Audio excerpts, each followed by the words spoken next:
The day should be the sunrise. It should be the beginning of great thought. I wake up in the morning and I consciously create my day the way I want it to happen. Now, sometimes, because my mind is examining all the things that I need to get done, it takes me a little bit to settle down and get to the point of where I'm actually intentionally creating my day. But here's the thing, when I create my day, and out of nowhere, little things happen that are so unexplainable, I know that they are the process or the result of my creation. And the more I do that, the more I build a neural net in my brain that I accept that that's possible. It gives me the power and the incentive to do it the next day. My existence is the best example of creating your own reality. Doesn't that make sense? Tell us. Well, growing up deaf, people have a different conception of how or who you should be. You're deaf, we should feel sorry for you. You need extra attention. You need extra schooling. You need extra care. You need to be looked after. Poor thing, she's deaf.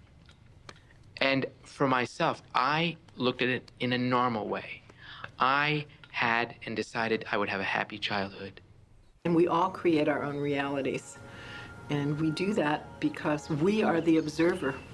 We are each the own observer of our own reality. And each of our individual consciousnesses creates our own individual reality in the most amazing way. My son, Evan, the physicist, says, you know, it's an additive thing. I mean, if I'm holding one reality and someone else is holding another reality, I mean, it's the Super Bowl this afternoon. And the reality that the Eagles are holding is a different reality than what the Patriots are holding. And only one of those realities are going to be the real reality. So there's some additive, and there are interference patterns. One of the things that comes up about creating realities is what happens when there are two people each creating a different reality. What goes on there?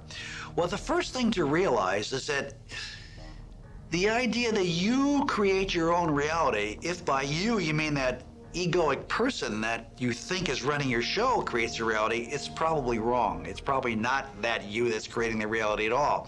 The you that really is creating the reality is what I call the gooey in between the frame stuff. That's the true you. The place from where we choose to create my own reality, that place of consciousness is a very special, non-ordinary state of being, where the subject-object split tend to disappear.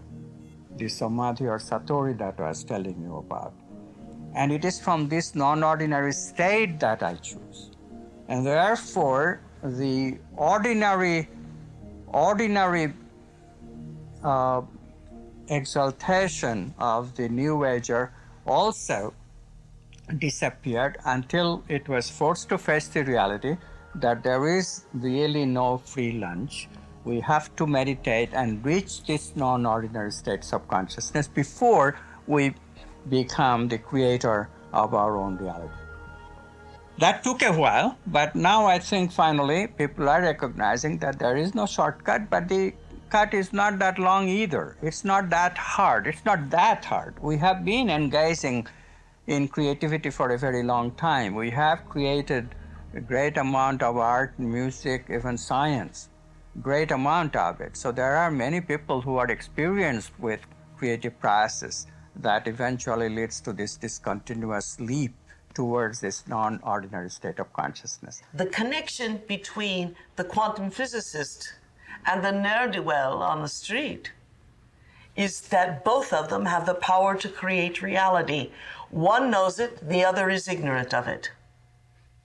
How does science disperse this good news to everyone and yet maintain the ethics of being scientifically absolute and provable time and time again? If we keep quantum physics and the understanding very simple for the layperson, that our observation has a direct effect on our world, I think if we keep it very simple, then people can get about the business of beginning to practice the skill of observation. Hey, wow! You got a lot of shots to develop? No. Oh, bummer. Well, I'll catch you later.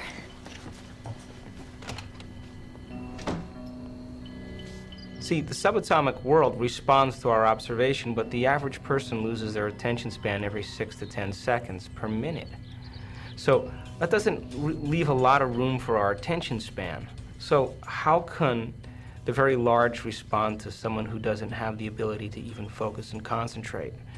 Maybe we're just poor observers. Maybe we haven't mastered the skill of observation, and maybe it is a skill.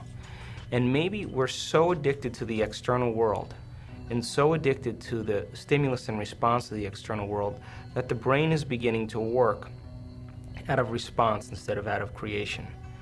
If we're given the proper knowledge and the proper understanding and given the proper instruction, we should begin to see measurable feedback in our life. If you make the effort to sit down and design a new life, and you make it the most important thing, and you spend time every day feeding it like a gardener feeds a seed, you will produce fruit. We are running the holodeck. We are collectively, it's there, it has such flexibility that anything you can imagine it will create. And you learn, I mean, your intention causes this thing to materialize once you're conscious enough. Yes, so what is consciousness? What is consciousness? Well, consciousness is a very difficult thing to define. The consciousness is the ground of being, therefore it is the one and the original. The chicken and the egg question, however, is very important.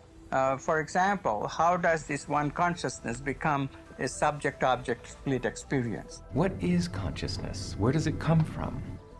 What is consciousness?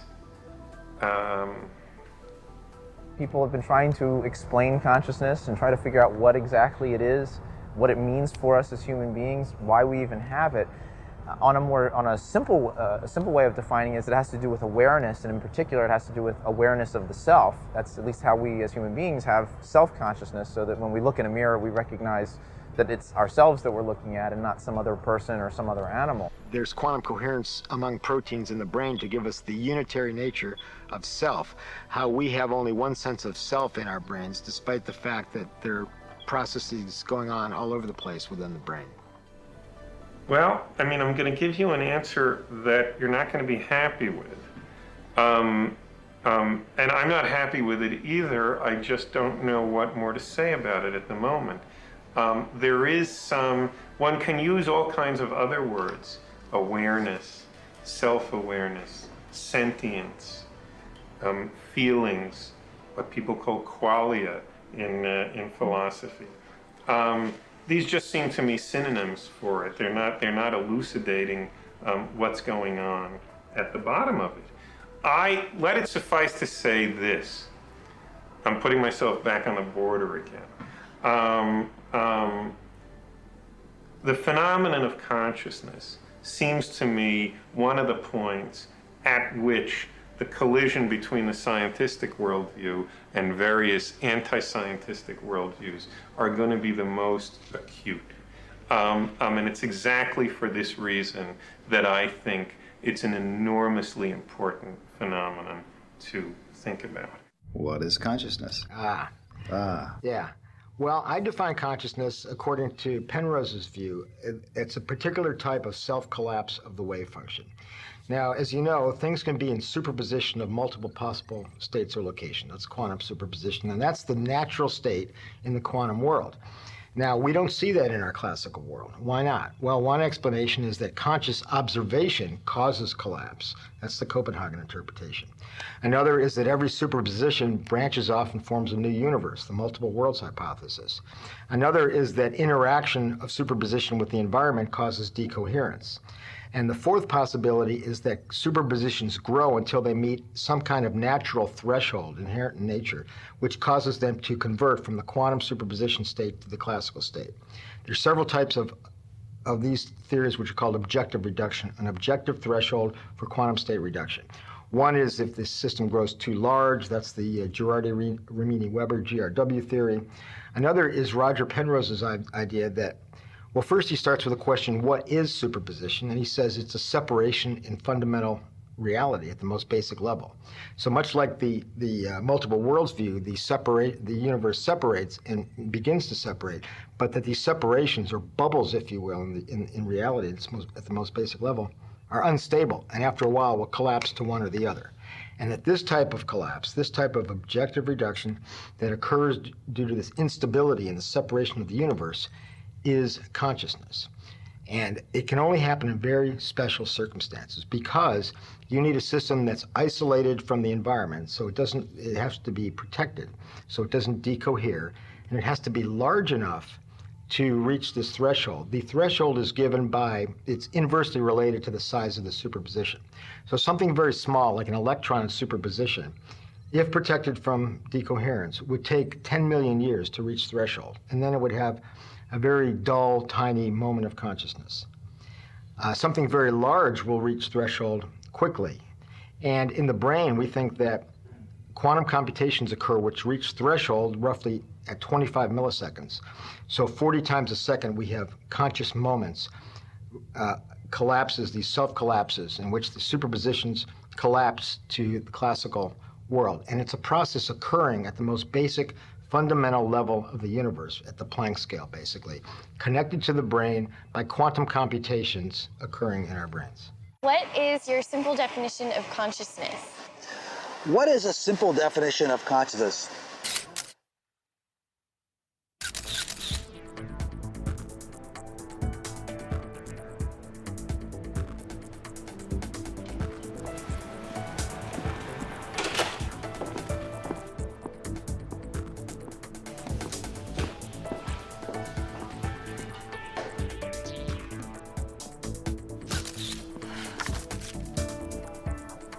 I hate weddings. A wedding? Come on, Frank. This is a good assignment, if you'd see it that way. What to see? I do. They did. Oh, God, Amanda. I mean, you live in your past. I mean, everything with you is about what happened. You hate churches, you hate weddings, you hate guys. Consciousness, we have great trouble defining it.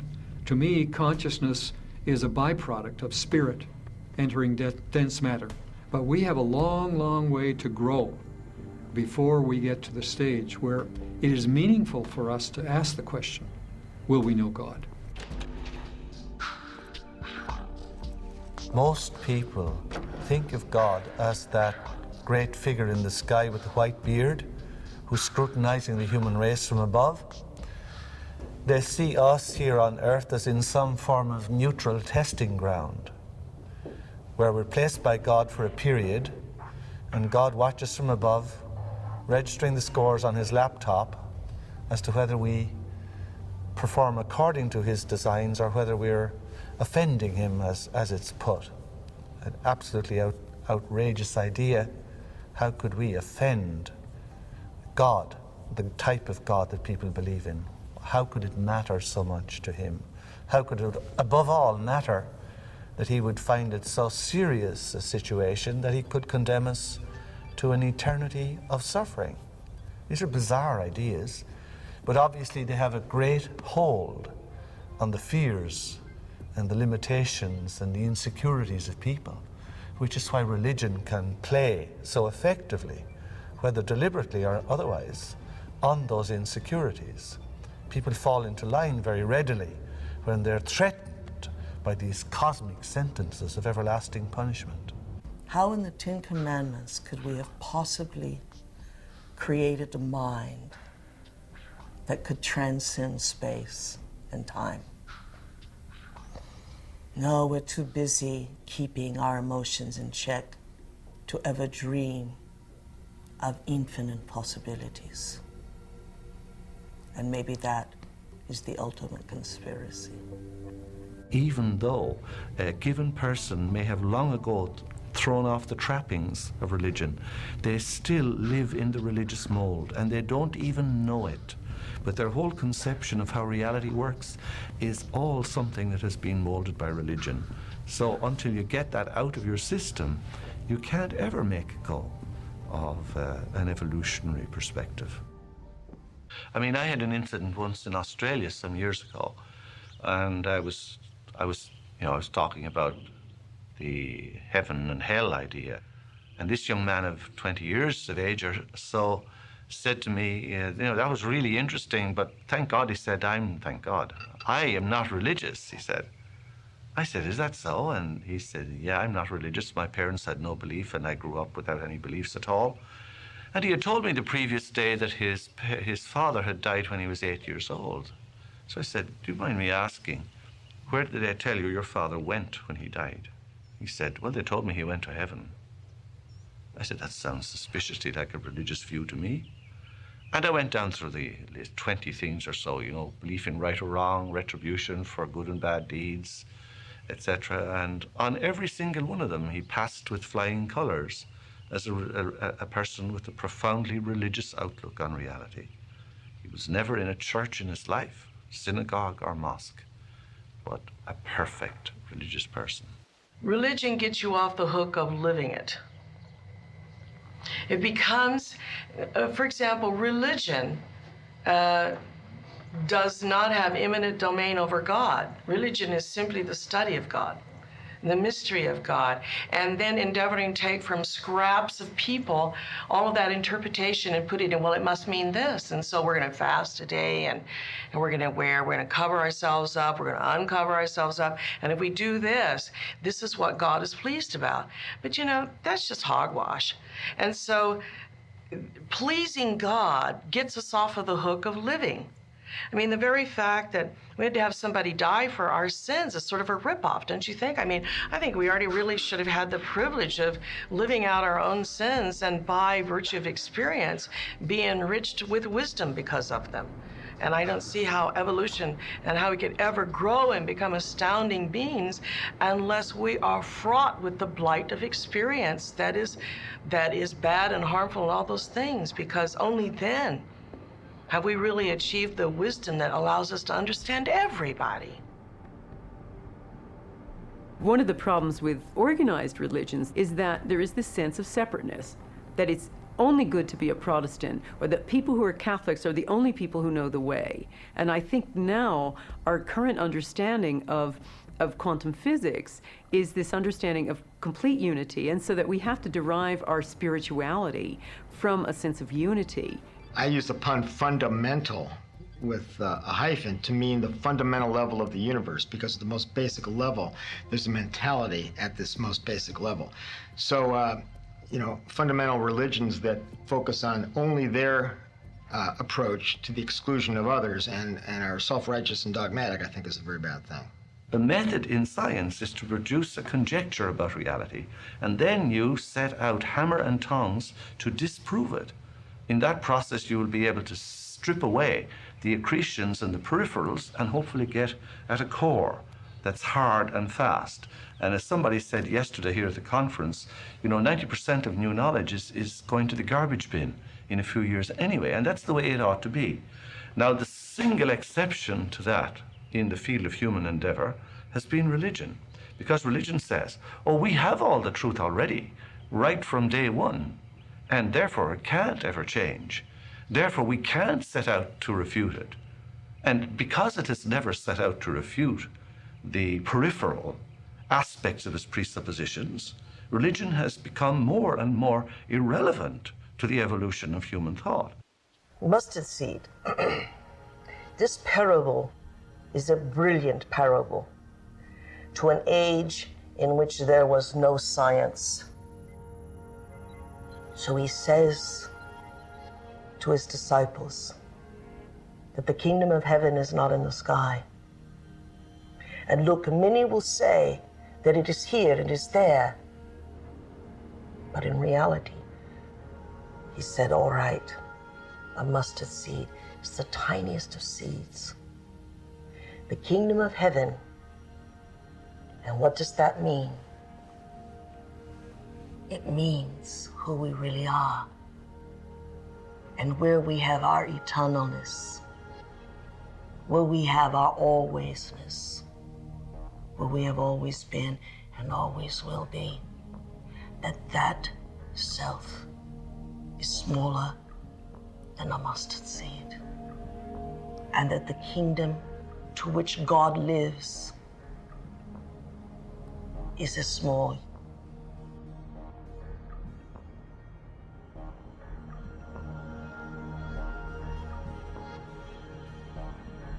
Jesus knew this 2,000 years ago. And how is he going to teach a bunch of fishermen, tax collectors, and riders on asses about quantum physics? And the key ingredient, the key to the kingdom of heaven is self. And where do we find self? In this morass of tiny, the observer. So, what did he know that you do not know? And he knew it 2,000 years ago. And so did the mystery schools 2,000 years ago know this. What are we really? We have determined it. What are we ultimately? We have determined it. That we are even smaller than the smallest phase of time from 0 point energy to its recognition. So how small are we? We are 0.0, and we fluctuate off of that 0. So when we say the kingdom of heaven is within you, as Jesus put it, rather than God was within you, then we're talking about a complete identification of our being with the divine source that's at the origin of it all. The only reason that there is an addiction to religion is some way out of a mistake. Does that diminish the greatness of God?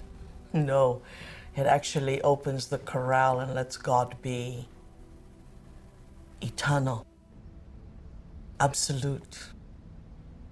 The law that is given to us is the same laws given to those people on Sirius. They're given to us by the people in the Rose universe or the I universe. You know, and your Hubble telescope has finally seen galaxies of immeasurable beauty. That in our heart and in our mind we long to engage. It's exciting to meet beings of greater mind or lesser mind. And where does it end? It doesn't end. It doesn't end. We do not want to accept responsibility. We do not want to accept our greatness. So it's very easy for any system of thought, religious or otherwise, that comes along, it's very easy to play on that, to play on our insecurities, to assure us all is well, we'll all be taken care of. We lap that up. So don't blame religion. Blame our own insecurities, which has allowed religion to flourish and which has allowed so many systems of thought that are disempowering to flourish throughout human history. That's why we can't get out of it.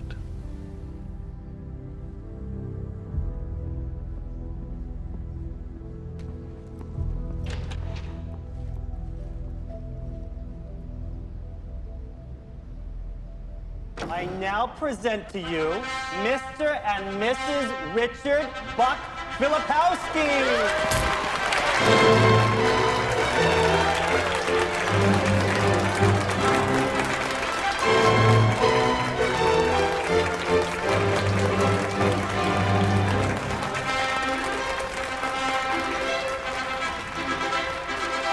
Experiencing something in the present day that is a trigger to something that is very emotionally charged for us. So now we have become even more disconnected from the reality of what actually is.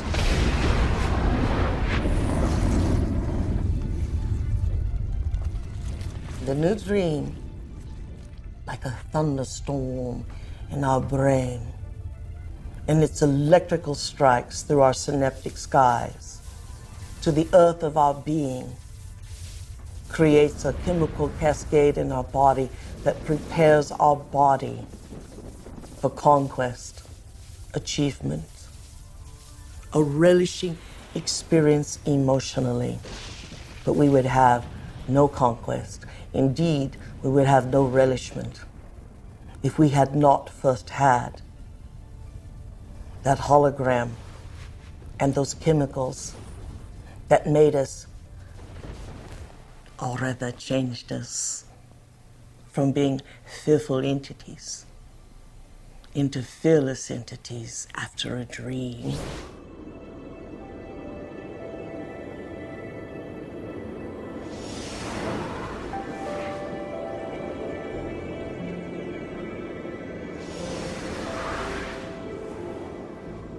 The frontal lobe is the crowning achievement of the human brain. Frontal lobe. This frontal lobe allows us a distinguishedness to change our minds. So it begs the question, what is free will? We really think that we have free will when we make choices. But there was an experiment done with people who had damage to the frontal lobe. The frontal lobe is the area of the brain that we use to really make free will choices. And these people all had damage or strokes to their frontal lobe, and they put them in a situation where they said, this is a test, and there's no right or wrong answer, but you can choose whatever you want. Now, all the people who had damage to the frontal lobe could not choose. They could not choose one answer or the other. They could not make a choice. When they repeated the experiment and they said, now there's a right or wrong answer, the moment they said there's a right or wrong answer, these people were able to choose. So it has to cause us to begin to question if we ever really choose based on free will, or are we just choosing what we already know? And that free will means that we stop enough to be able to separate all the knowns and speculate possibilities and potentials that exist in the unknown. When we live by those automatic circuits that are already wired known patterns of association, we're really not making any free will choices. We're choosing based on what we know. And as long as we choose based on what we know, we'll always get what we know. So at the level of the brain, you've got lots of neurons interacting locally. They produce a global intelligence that's associated with the brain as a whole. But then when you look at individual neurons, the interior of the neurons is a different physical implementation of the same principle. And in fact, at every scale, as you go down, like Chinese boxes nested the one in the other, each individual processing element at one scale can be shown to be composed of innumerable smaller processing elements within it. And ultimately, at the lowest level, the analogy is not going to be obvious, but mathematically it's rigorous. At the lowest level, the process whereby proteins fold obeys essentially the same mathematical self-organizing dynamic as how a neural network processes information. So the folding of a protein is mathematically identical to the generation of a thought, if you will, or the solving of a problem. Except that when you get down to that level, the process whereby these so-called neighbor-to-neighbor interactions take place is subtly different in incorporating quantum effects. And that's really where the notion of the quantum brain comes in. Not that the brain as a whole entity is a quantum entity, but rather that quantum effects at the lowest level are not only capable of, but of necessity are amplified upwards because of this nested Chinese box arrangement of the nervous system. Consciousness enters this physiology and animates this physiology by essentially bubbling up through each individual cell and through the DNA within each cell. The DNA is a quantum mechanical entity, but it's a macromolecule. It's got one foot in the macroscopic classical world and the other foot deep in the quantum mechanical world. It's the bridge, if you wish, between quantum mechanics and matter. But having one foot in quantum mechanics, which is the world of thought, It basically transduces those impulses of thought into chemicals and into the chemistry, biochemistry, electrophysiology of thought. Jeff's approach is that quantum randomness influences neurons at the level of microtubules.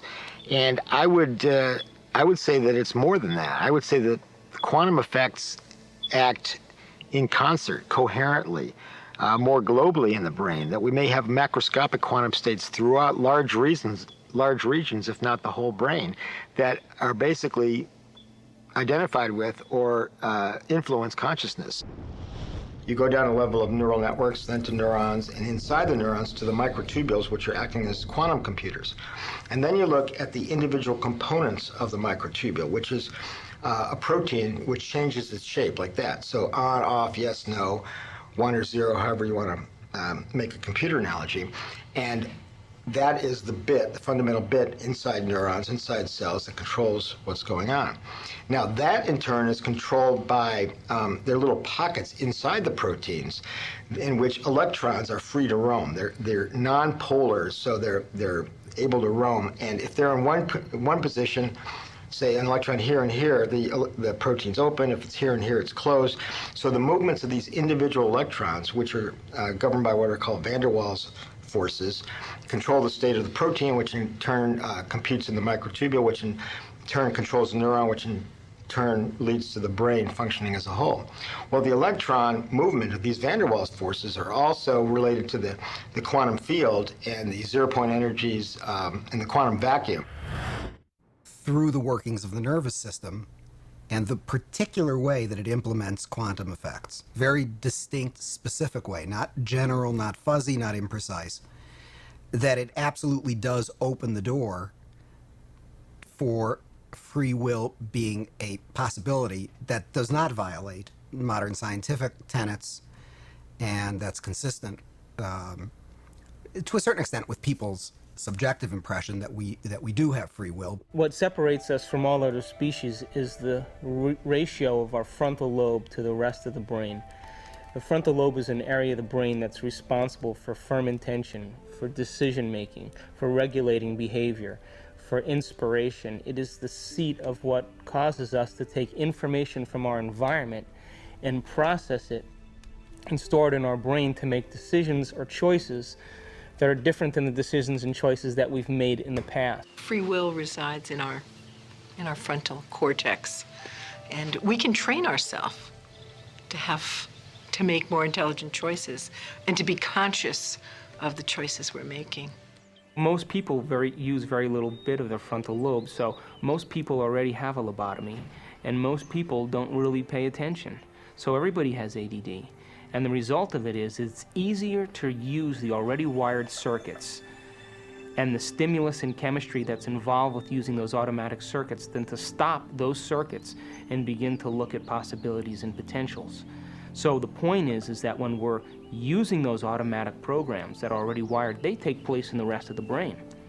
And the frontal lobe gets to go to sleep. So even though we think we have the free will to choose, we don't really have free will. What we're doing is choosing what we already know. The brain is made up of tiny nerve cells called neurons. These neurons have tiny branches that reach out and connect to other neurons to form a neural net. Each place where they connect is integrated into a thought or a memory. A neural net basically has to do with a group of neurons that are functioning together that have a particular type of function. People have looked at these in terms of what have been called cognitive modules, so that there may be neural nets, a group of nerve cells in either the same structure or across the brain that have certain functions that allow us to process information in a particular way. Now, the brain builds up all its concepts by the law of associative memory. For example, ideas, thoughts, and feelings are all constructed and interconnected in this neural net, and all have a possible relationship with one another. The concept and the feeling of love, for instance, is stored in this vast neural net. But we build the concept of love from many other different ideas. Some people have love connected to disappointment. When they think about love, they experience the memory of pain, sorrow, anger, and even rage. Rage may be linked to hurt, which may be linked to a specific person, which then is connected back to love. Every observation can be looked upon as a quantum measurement. This quantum measurement produces memory. We always perceive something after reflection in the mirror of memory. It is this reflection in the mirror of memory that gives us that sense of I-ness, who I am. The brain does not know the difference between what it sees in its environment and what it remembers, because the same specific neural nets are then firing. We know physiologically that nerve cells that fire together wire together. If you practice something over and over again, those nerve cells have a long-term relationship. If you get angry on a daily basis, if you get frustrated on a daily basis, if you suffer on a daily basis, if you give reasons for the victimization in your life, you're rewiring and reintegrating that neural net on a daily basis, and that neural net now has a long-term relationship with all those other nerve cells called an identity. We also know that nerve cells that don't fire together no longer wire together. They lose their long-term relationship because every time we interrupt the thought process that produces a chemical response in the body, every time we interrupt it, those nerve cells that are connected to each other start breaking the long-term relationship. If we practice our mental rehearsal and our skill in being able to do it will show that certain brain circuits will grow as a result of our effort. It'll get easier to do, in other words.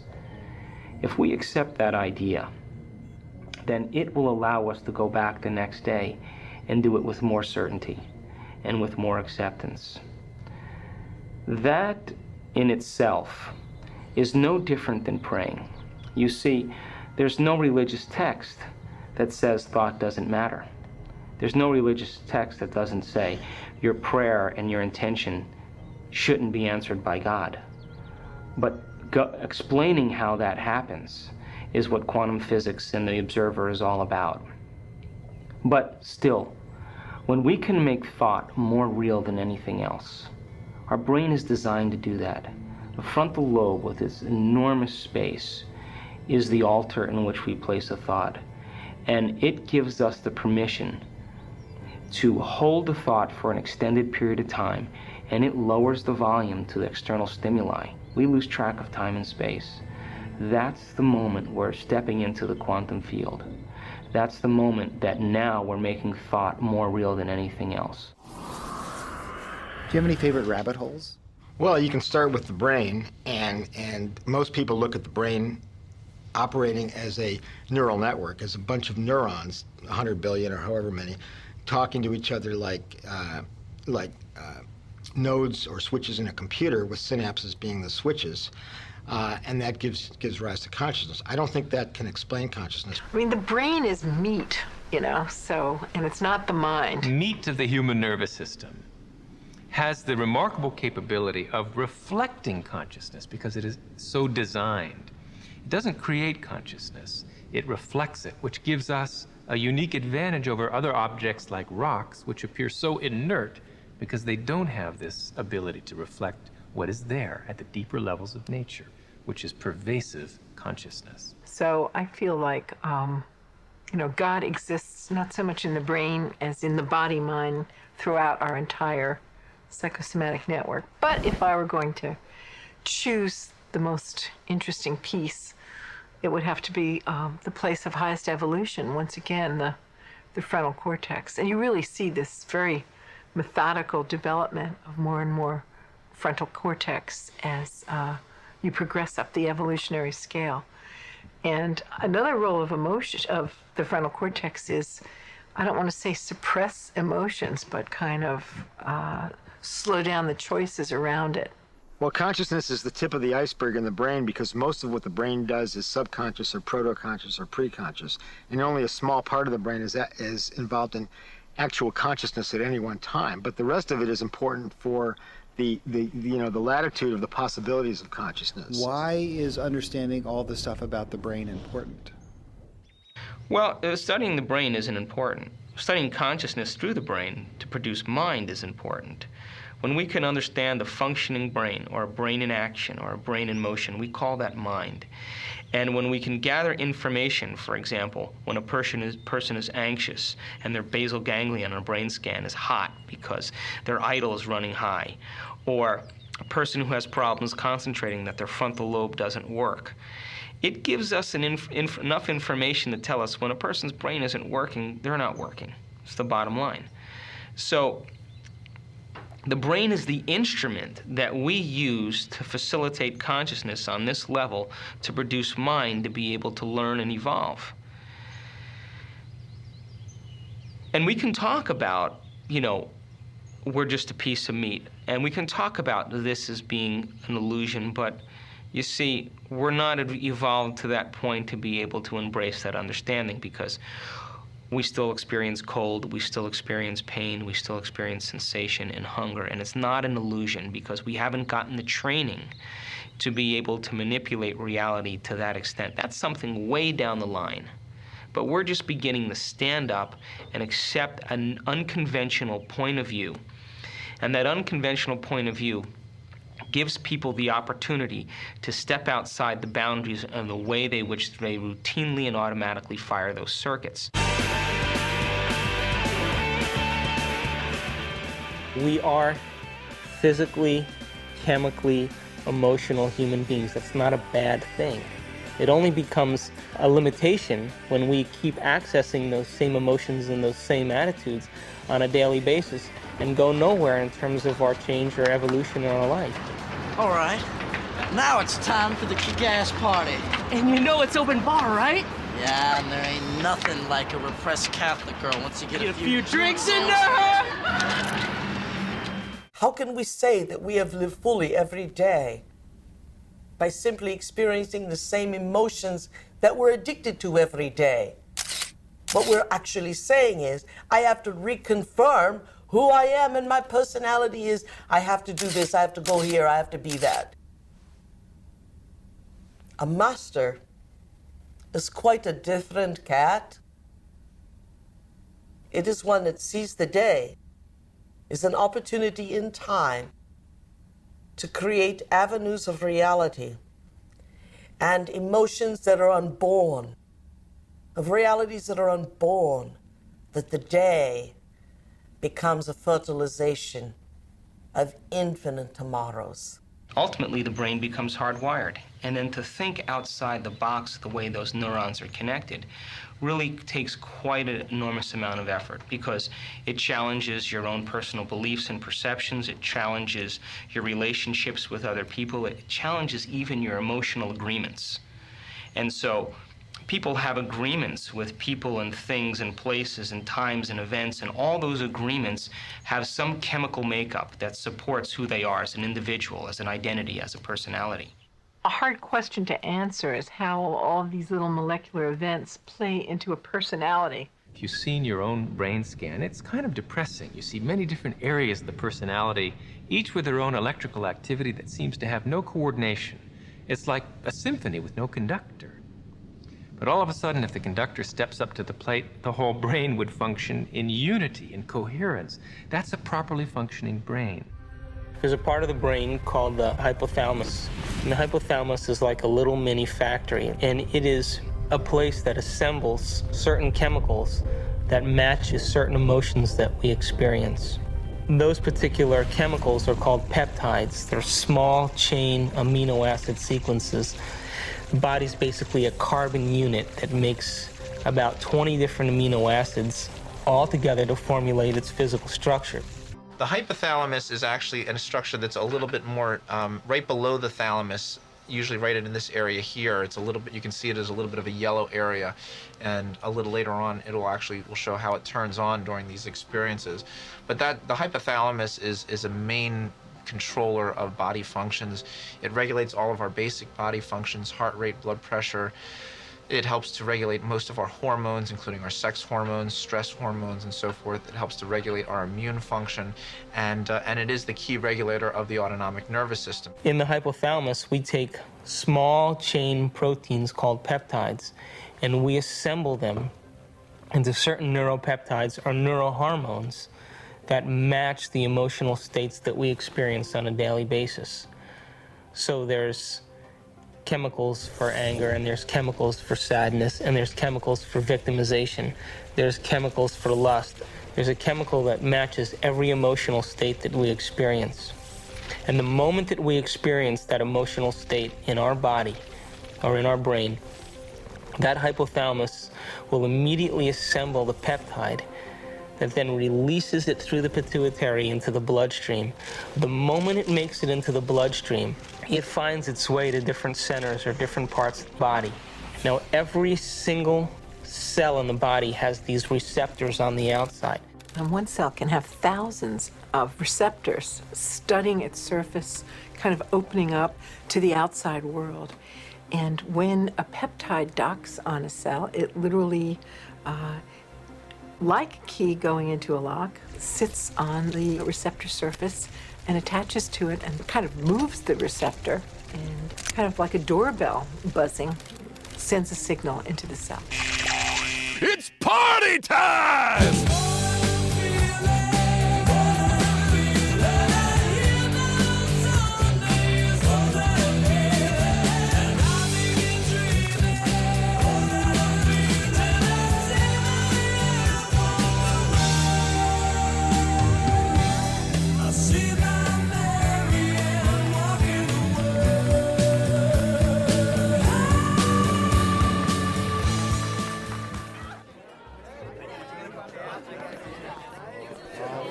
What happens in adulthood is that most of us who've had our glitches along the way are operating in an emotionally detached place, or we're operating as if today were yesterday. What is it? Mixed.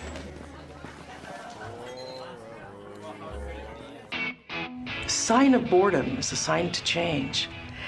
And what is it, that we change our mind?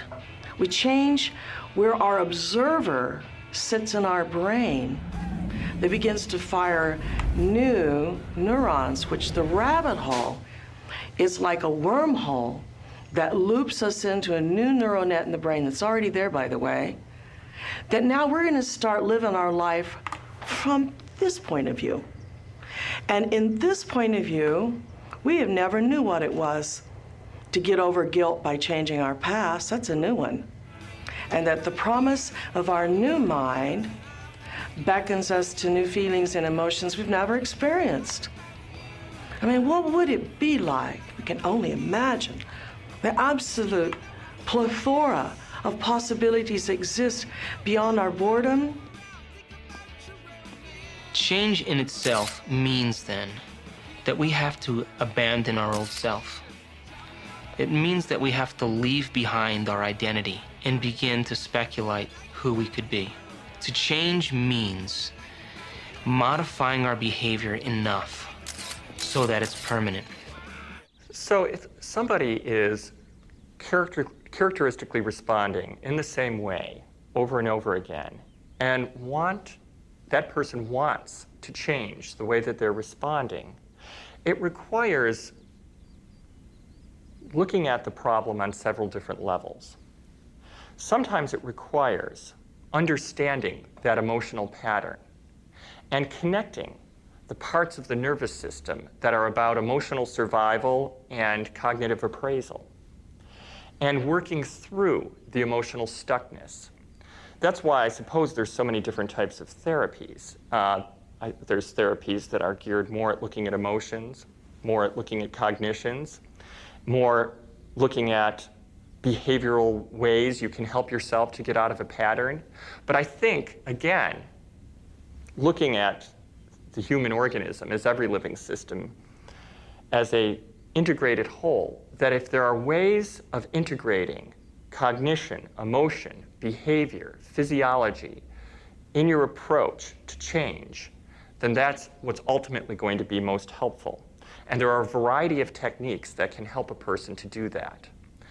See, I think what you want here is an answer. What is this thing the person can do? And I don't think there is a thing. I think there's a process that somebody who's in that kind of a pattern, there's a process of things that that person has to go through before they can really do that in a consistent way repeatedly, so that actually they've relearned a new way of behaving. There's a human propensity for the mind to consistently move back to the past.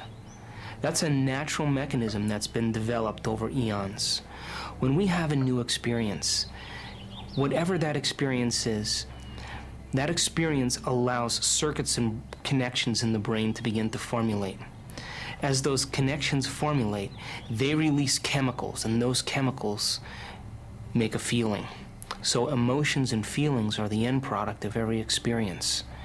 And feelings and emotions help us to remember experiences better. We know where we were on 9/11 because there was a feeling that was associated with it. Now, what typically happens for most people when they have a novel or a new experience, they repeat that experience over in their mind again. It's a natural propensity. And the reason we do that is because if we can fire those circuits over and over again, by the act of repetition, we can remember them. So we learn from an experience. Learning is making new connections. Remembering is maintaining those connections. And so there's a natural order in which we review something in order to remember it. Now, the problem is with most people is that they become so immersed in the feelings of certain experiences, is that feelings become the means of thinking. In other words, feelings determine their thinking. When that happens, we only are living from the past because by definition, feelings are associated to some past event. So if we determine our future based on a feeling, what we're really saying is, I'm trying to create a future situation from a past situation. And invariably, we will always continuously recreate the future based on the past, and that future will be more of the past. So what will we see? People who are wired in victimization, people who are wired in suffering, people who are wired in their insecurity, and the feelings become the barometer of their reality, then in their future experience, they could only create reality based on how they're wired. They'll recreate the victimization in their life because it's all that they know. In order to create a new future, we have to leave the feelings of the past behind. We have to abandon the way in which feeling is the means of thinking. And when we're able to do that, we're breaking the association and the neurological networks that are attached to that thinking and feeling mechanism, so that we're focusing on an abstraction, an idea, a concept, a dream that we haven't yet experienced because it has no emotion, but it's something that we would like to experience. And that process of being able to abandon the means of feeling for a future potential is the greatest test for the human being. Our experiences color what we know. So there is no completely objective appraisal of anything, because our appraisal of everything has to do with our previous experiences and our emotions. Everything has an emotional weighting to it. We've gone from emotions being these spiritual, immaterial things to things, they're not even things, to actual molecules with molecular weights and peptides with sequences and structures. Science knows now that the hypothalamus makes neuropeptides, and those neuropeptides are strong chemicals. It was in the early 70s that Saul Snyder and myself first identified opiate receptors in the brain and developed a method for measuring them. And then, people said, hey, what are they doing there? Why would we have receptors? Why would God put receptors in our brain? What would be the point of all this? And then people started to say, well, there must be an endogenous ligand. Ligand's an interesting word. It comes from the same root word as religion, ligare, that which binds. And people started to look, and before long they found a peptide, which is called endorphin or enkephalin. And there's a lot of science around it and a lot of interesting information upon what systems in your body it regulates. So that's where it came from. And then following that, the Valium receptor was big. People found it and looked for endogenous Valium. And now marijuana receptors and endogenous marijuana is hot. There's enough data now to suggest that no psychoactive drug works unless it's binding to a receptor that's normally meant for an internal juice. You mean I could make LSD if I wanted to? Yeah, well, you do, but you know, it won't be chemically identical. In fact, Time magazine had a mistake there. They said that morphine was chemically related to endorphins. And that's not true, because morphine is a different kind of chemical structure. Endorphins are a peptide, but they both fit into the same receptor. So LSD and all the psychoactive mushrooms and different analogs, they hit a variety of receptors, actually. And so it's not their chemical structure, it's having the right shape and electrostatic charge to fit into the receptor. Well, here's the story of the peptide in the cell.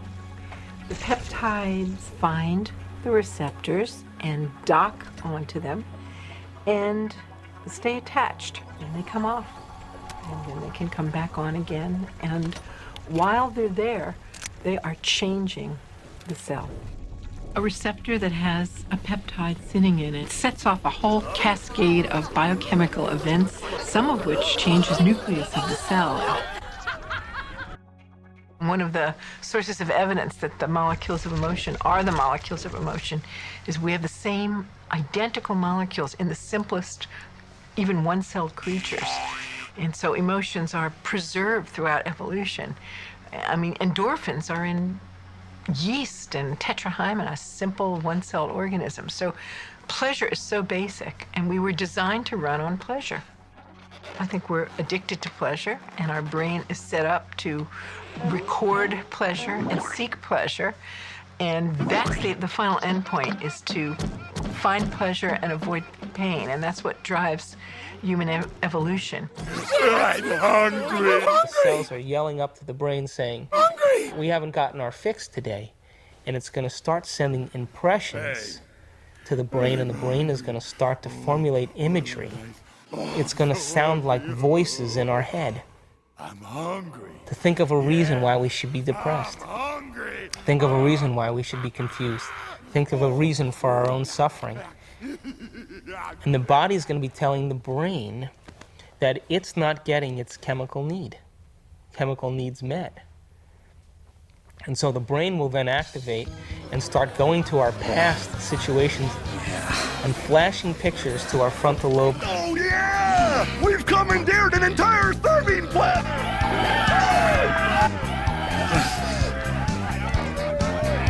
Yeah, keep it coming, keep it coming! Oh yeah! Addiction is a very powerful word.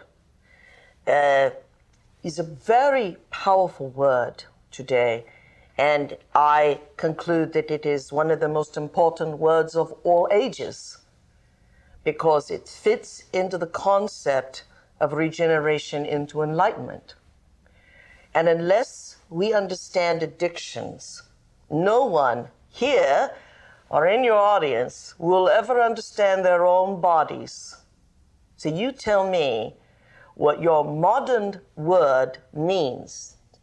Addiction. Well, my definition of an addiction is something really simple. Something that you can't stop. We bring to ourselves situations that will fulfill the biochemical craving of the cells of our body by creating situations that meet our chemical need. It always happens to me. Why?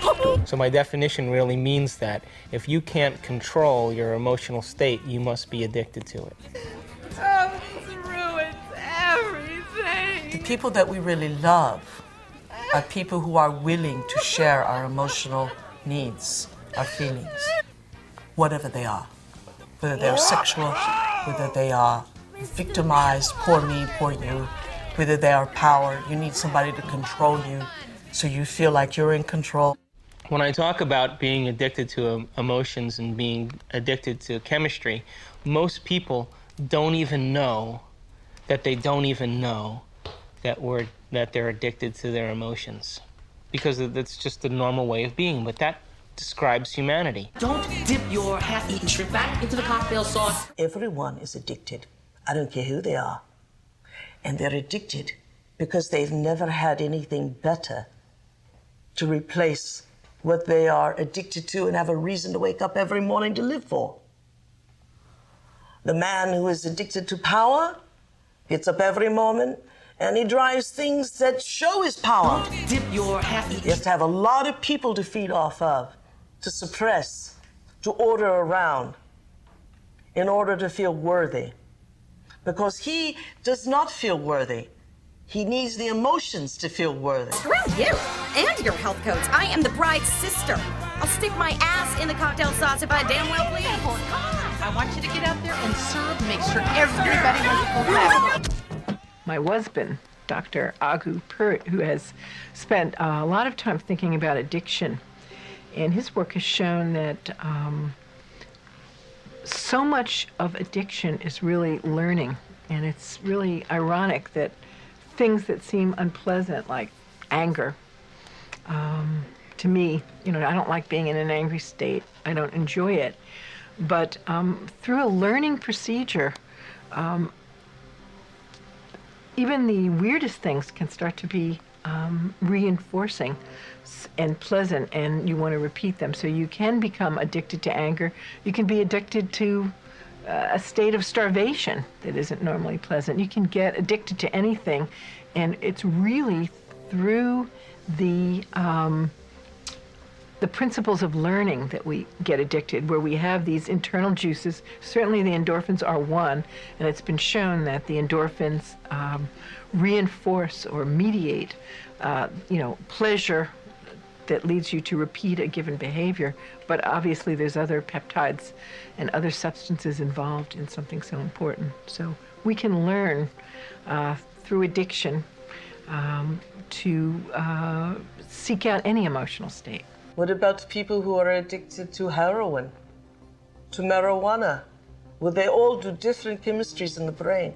They're endeavoring to touch the pleasure center in the brain.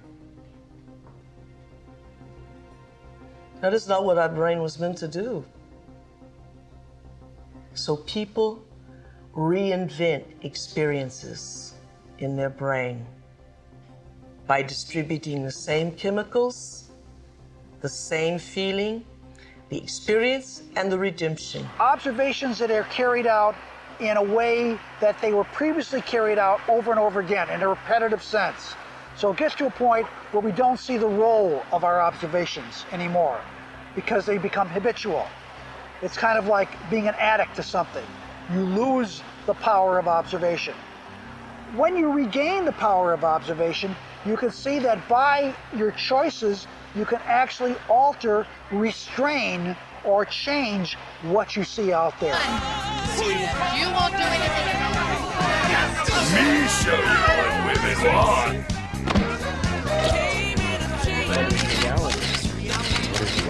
What is reality? How do we know those things?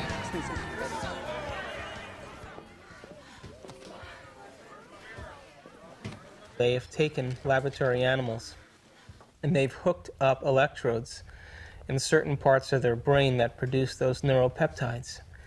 And those neuropeptides are such strong chemicals that, given the fact that they train the laboratory animal to press a lever to get that chemical release, that neuropeptide release, it would choose the neuropeptide release more than hunger, more than sex, more than thirst, more than sleep. As a matter of fact, it went to the point of physical exhaustion and collapsed before it would take care of itself physically.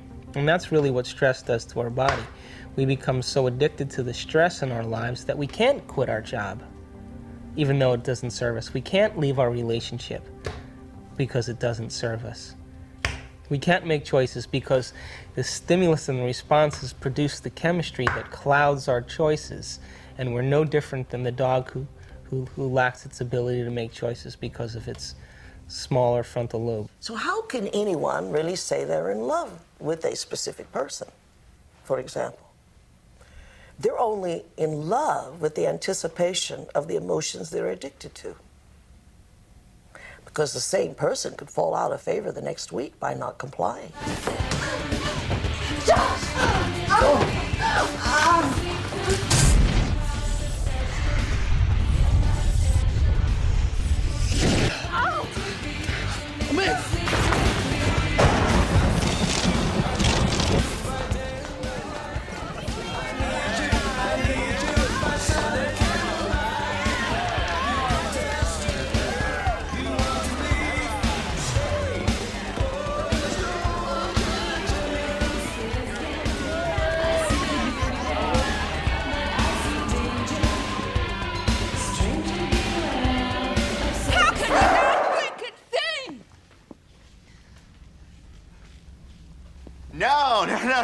No.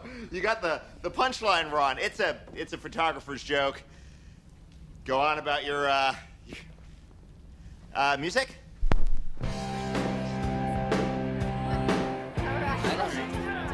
You can't cure an addict.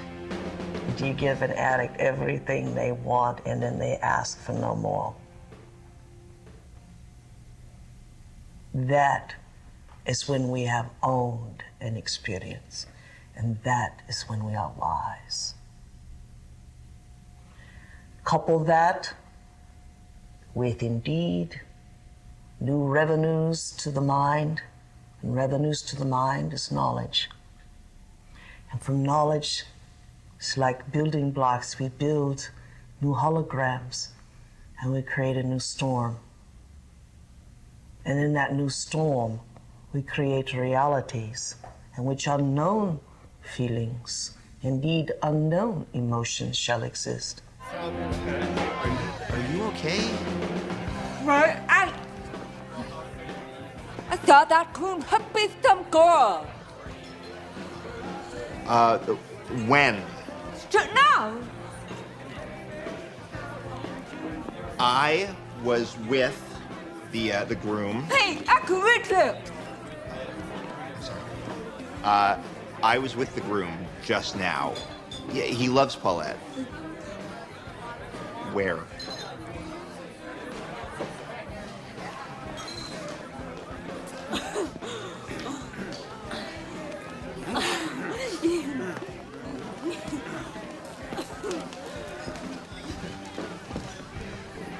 Polacks, they all look the same in a tux. Everybody secretly is an adventurer. Everybody loves the adventure. It's just taking that first step. And once they have the moment of insight, that moment of insight carries frequency, it carries a message. The cells of the body are enlivened by possibility. They're enlivened by unknown potentials. They're enlivened by a future history or future opportunity that may be down the rabbit hole a little further. And if they allow themselves to experience the quandary and the mysticism and the possibility that when they emerge from the rabbit hole, they're a different person. And now they go back into their world. And because they've processed that information and left footprints in the mind and in the brain, their perception of the world will never be the same. How can we say that we have lived fully every day by simply experiencing the same emotions that we're addicted to every day? A master is quite a different cat. Another drink? It is one that sees the day as an opportunity in time to create avenues of reality and emotions that are unborn, that the day become infinite tomorrows. To the groom! To the groom.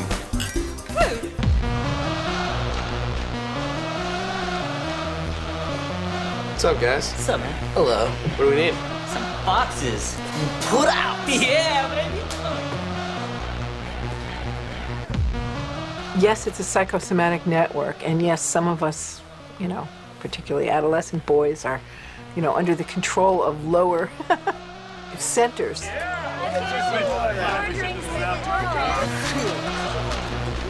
The I isn't in control of the molecules of emotion. It's more, I don't want to say at the mercy of it, but these rapid eye movements that help us decide where to focus are mediated in the midbrain, and you can map opiate receptors there and receptors for many of the other peptides. So once again, the relevant search command that's going on is related to finding a certain emotional state.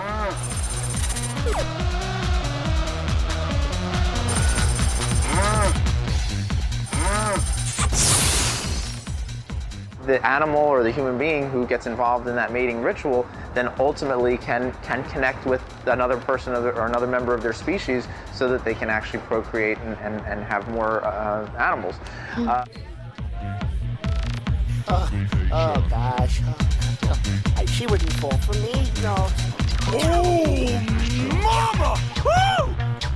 What the hell are you waiting for? Come on, you little pussies! Jeez, I can't believe you guys! What are you? Ooh, come on, just get the hell out of the way! Hi there, honey! Come on, baby, you know you want it. Oh, don't give me that look.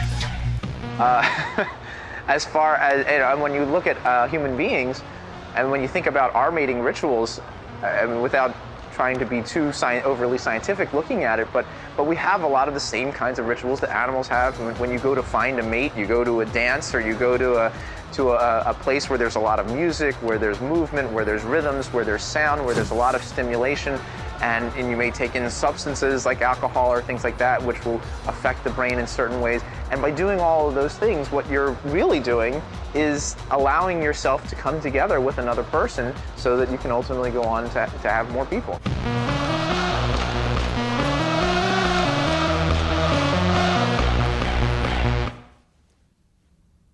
What about people who are addicted to sex? Actually, sex itself is an invention to allow us to see into the future.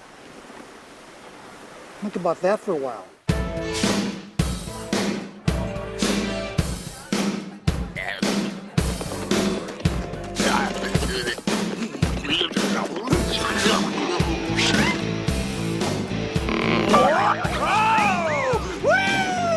Hello there, big boy. Is that a rocket in your pocket, or are you just happy to see me?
Some polka music, okay? I'm gonna play These the people polka want to hear music. some I know polka we're gonna music. play some- You can't have a Polish wedding without polka music!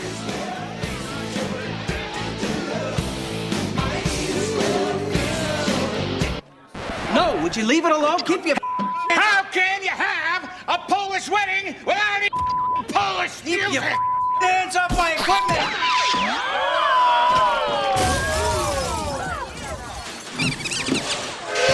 It ain't a Polish wedding without a polka!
wasted one without appeal.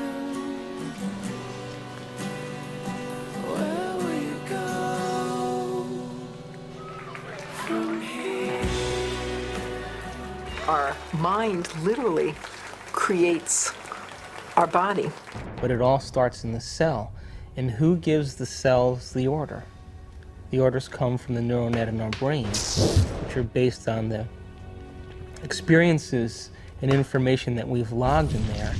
And we use a certain box of solutions to our life that causes chemistry to take place.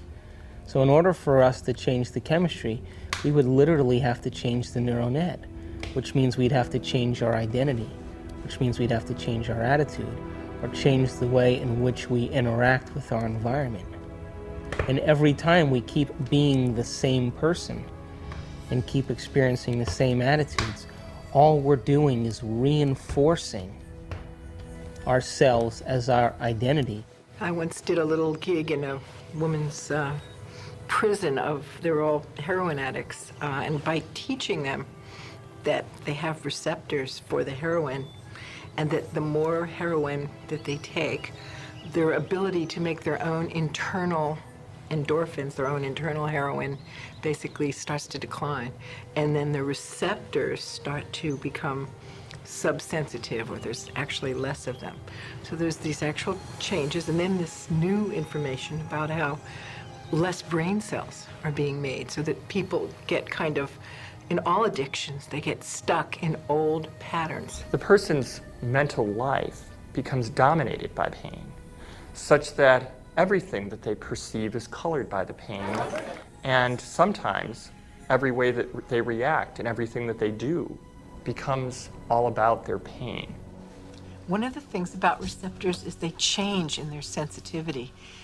If a given receptor for a given drug or internal juice is being bombarded for a long time at a high intensity, it will literally shrink up.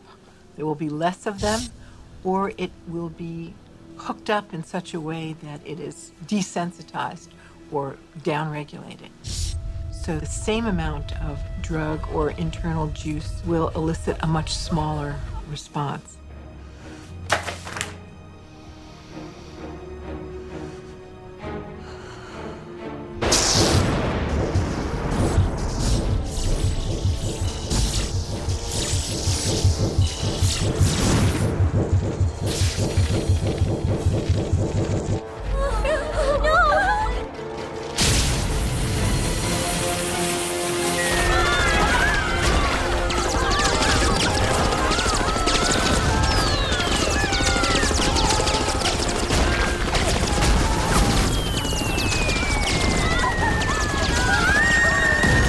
We're bombarding the cell with the same attitude and the same chemistry over and over again on a daily basis.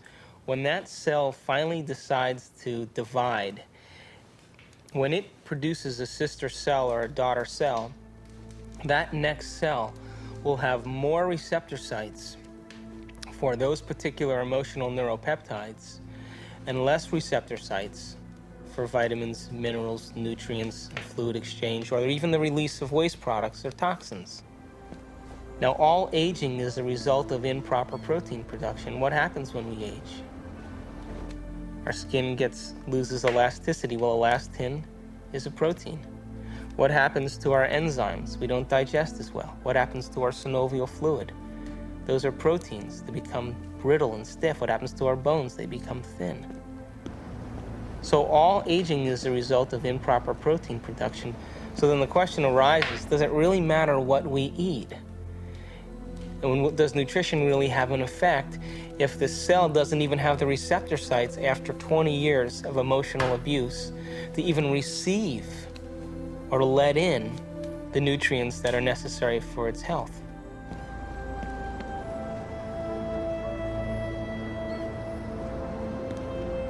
So if the muscle cell is making healthy muscle protein, and over years and years of producing the same attitude chemically, that cell starts to produce the normal muscle protein But now in the sequence is the amino acid sequence of sadness. That's not the same protein, because we know scientifically that if we alter the amino acid sequence, we've changed the protein. So we have normal muscle protein with the signal of the attitude mixed in with that particular protein. And that's a cheaper grade of protein. It's a weaker protein. And so if you look at the human body when it ages because the proteins that we've produced once when we were 16 or 17 years old are now a cheaper grade of protein than when we're 50 or 60 years old. And who gives the orders for the signaling and from the brain all the way to the receptor site is our own personal attitude. Now, they'll tell you, if you read any scientific text, that genetics causes diseases. Genetics cause disease. And then recently, science now says, well, no, it's not genetics that causes disease. It's the environment that stimulates the genetics that cause disease. But what I'm saying is it's our reaction to the environment that stimulates the effects of genetics that causes disease in the human body. So if we change our attitude, that means we're going to change the effects neurochemically, which means we're going to change our effects biologically, which means we're going to change the effects of the receptor site, which means we're going to change the expression of DNA, which means we're going to change the expression of protein, which means we're going to change the expression of life, which means we're going to change the health of the physical body. So our attitude literally has an effect on a cellular level. There was a great experiment done Stanford University, I believe, where people were given the task of eating something decadent. I think it was a piece of chocolate cake, or perhaps they chose what the decadent thing was. And the people who did it with a sense of guilt and shame actually experienced a transient decrease in immune function, whereas those who were able to just enjoy the experience and savor this wonderful whatever that they put in their mouths actually had a surge in immune status. Capacity is in our bodies to be coherent and thus manifest higher and higher energy density levels and to be big-time creators. It's just up to us. We have the free will to not do it or to do it. And then it just takes time and practice. Just pump and iron. Is it possible to have mind over matter? Baby, the brain is king. The body is the kingdom. Yes. How long will that take to happen? Long enough for it to be the mainstay of your personality. To our very brain, those great thunderstorms, we have tapped yet let a third of its ability. If we lived entirely the wholeness of our brain, which would require the wholeness of our DNA be activated, we would become the legends of old, the immortals. I really believe that the body wants to heal itself, and the limits are in our own minds of what we believe is possible. I think so much more is possible than we appreciate. Everyone's DNA, they use less than a third of the DNA. Did you know that there are immortal genes? Did you know that you have immortal DNAs? Did you know that you have the DNA to grow any part of your body, to change it any way you want to? Did you know you have the DNA of humanity? Did you know that you can turn a predisposition of genetics of blindness into a predisposition of sight? Did you know that you can tap your DNA to not only make you immortal, but reverse your aging?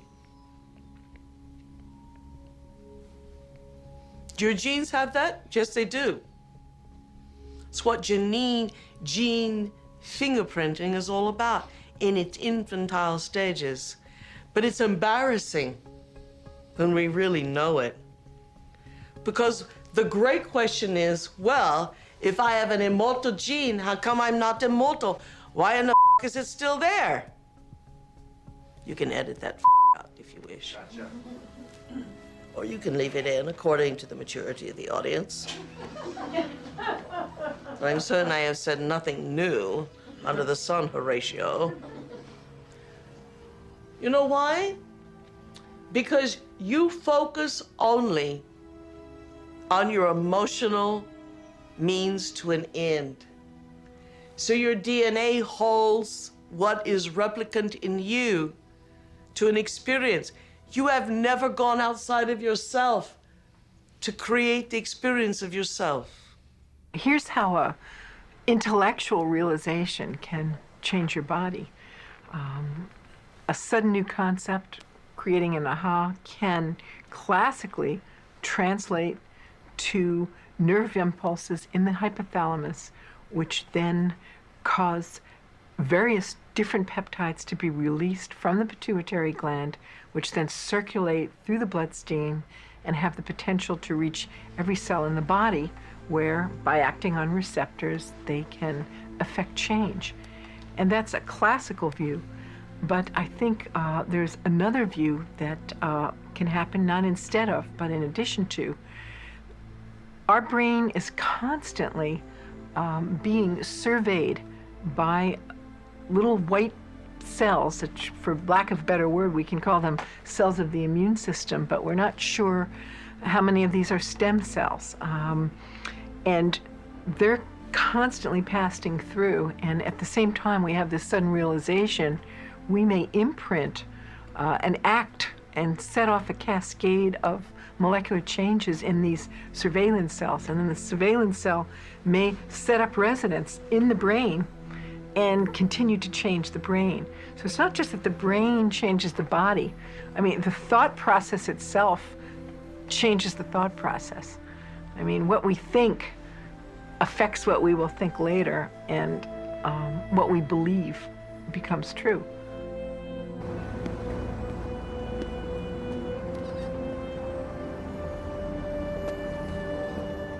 If we know the thoughts of a person, we will best know them by their addiction, their continuous, over 24 hours, in a continuum of what emotions they display in their body.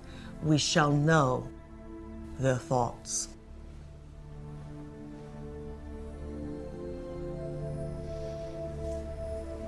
I hate you.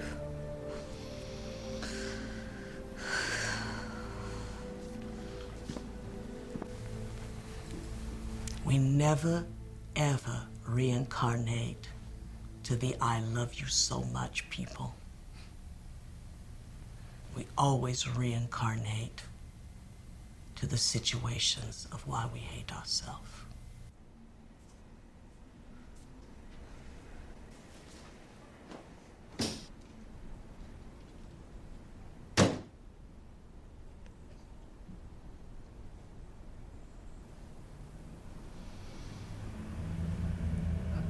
Hate you.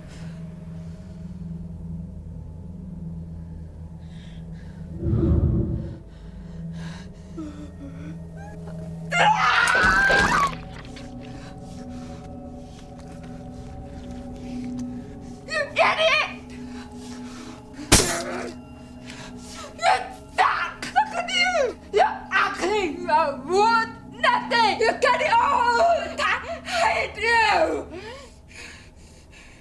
What is the greatest necromancer that haunts people that no one has given them the permission to look at and to become? The hated, the despised, the despicable, the fornicator, the con artist, the liar, the deceiver. And yet, because it is so depressed and suppressed, it is the one faculty that never became. And that is closer to who we are than the fictitious valentines of love that we have collected like old pages that are rotting out of our book of life. We can't even remember who wrote them.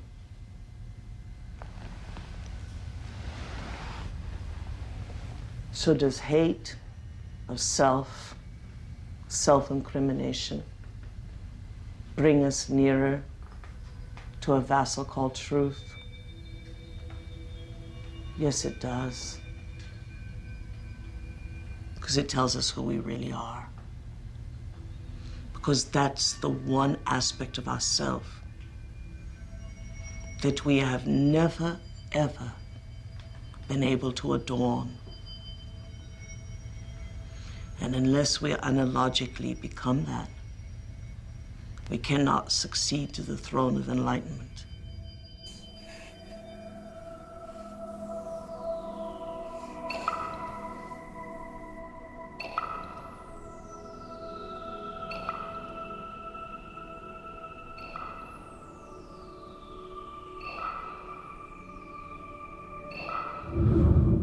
It makes you wonder, doesn't it? If thoughts can do that to water, imagine what our thoughts can do to us.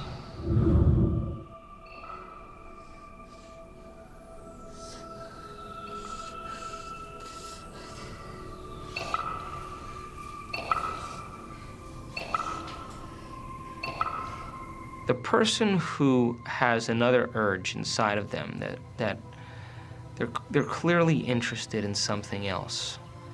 All they need is a little bit of knowledge. And if they accept that knowledge as a possibility, and if they embrace that knowledge over and over again, sooner or later, they'll begin to apply that knowledge. Now, for some people, it may take 5 minutes. And for other people to take that first step may take an enormous amount of effort because they have to weigh that first step against everything they know.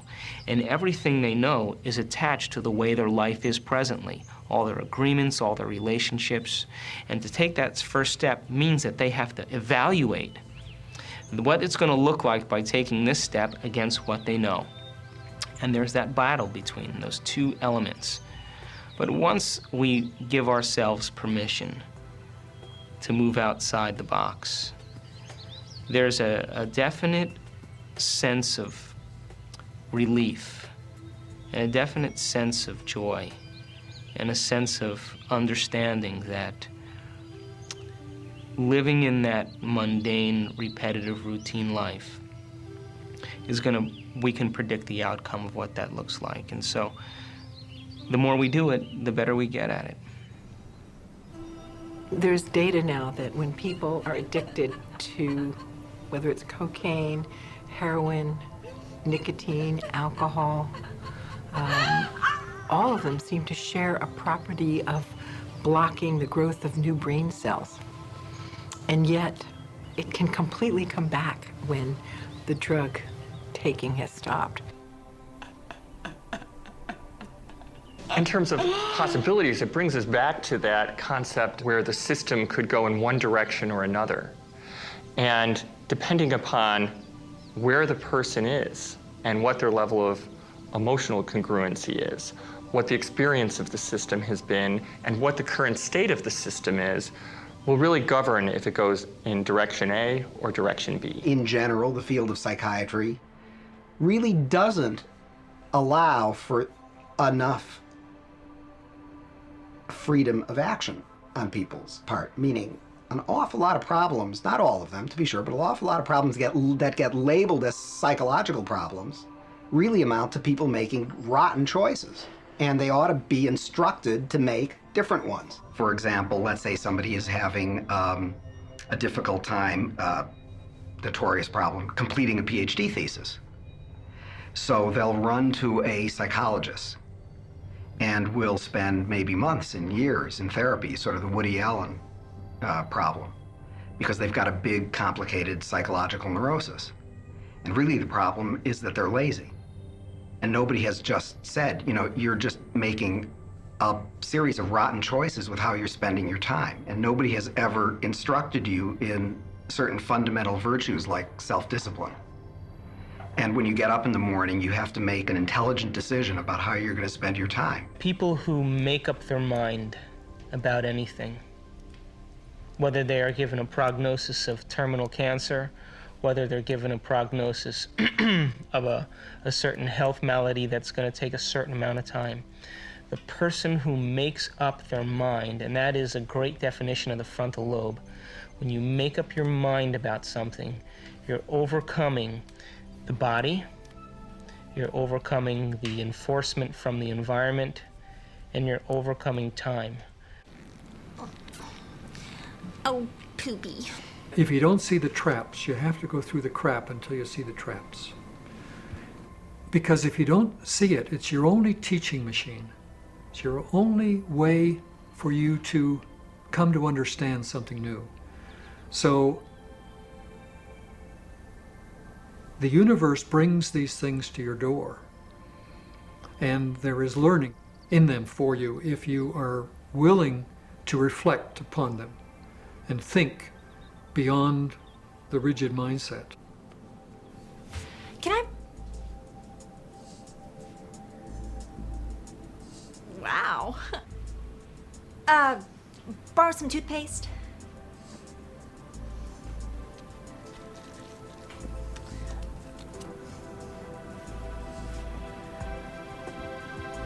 Thanks.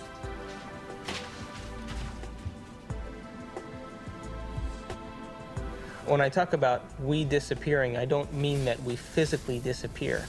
What I mean is that we move out of the area of the brain that has to do with our personality, that has to do with our association to people, our association to places, our association to things and times and events. We don't exist in the associative centers in our brain that reaffirms our identity and reaffirms our personality. We now have science to back up what our thoughts do and how they make our bodies weak. A lot of scientists who are actually studying this with behavioral kinesiology and other ways, showing that thoughts make your body weak. And thoughts pretty much create your reality. They create what you're going to think about yourself. If you're fat but you think you're wonderful, you'll be wonderful. But most women we're compared all the time with impossible images from Barbie to models. And so we think that our whole currency is how we look and how other people are going to perceive us. And we're always up against impossible standards. What is relative to their own emotional addiction are movies and dramas and news and all the media that is so beautiful today, and providing people with experiences without having to be there. And yet, that does not define human greatness. They're so hypnotized by their environment through the media, through television, through people living and creating ideals that everybody struggles to become, that no one can actually become in terms of physical appearance and definitions of beauty and valor that are all illusions, that most people surrender and live their life in mediocrity. And they may live that life and the soul may never really, their desire may never really rise to the surface, so they may want to be something else. But if it does rise to the surface and they ask themselves if there is something more, or why am I here? What is the purpose of life? Where am I going? What happens when I die? They start to ask those questions. They start to flirt and interact with the perception that they may be having a nervous breakdown. And in reality, what they're doing is that their old concepts of how they viewed their life in the world start to fall apart.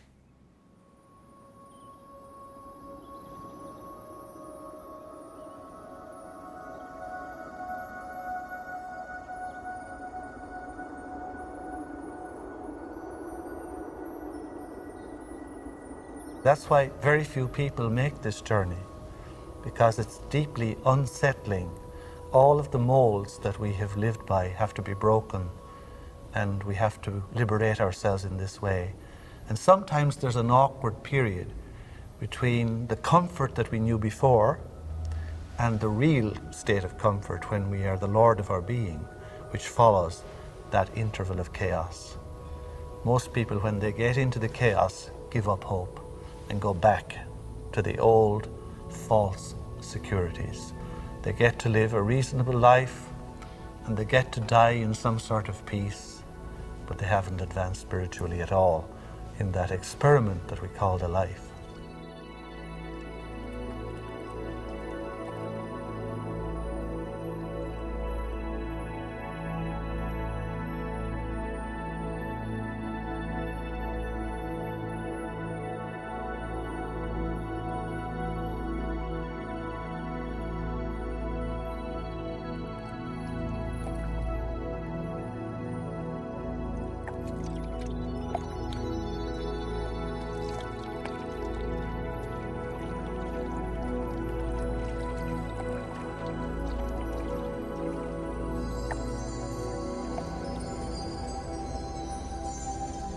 We're in completely new territory in our brain.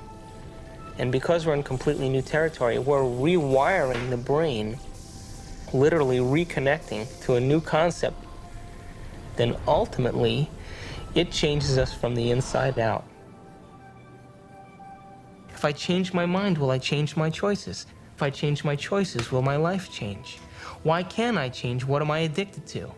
What will I lose that I'm chemically attached to? And what person, place, thing, time, or event that I'm chemically attached to that I don't want to lose because I may have to experience the chemical withdrawal from that? Hence the human drama.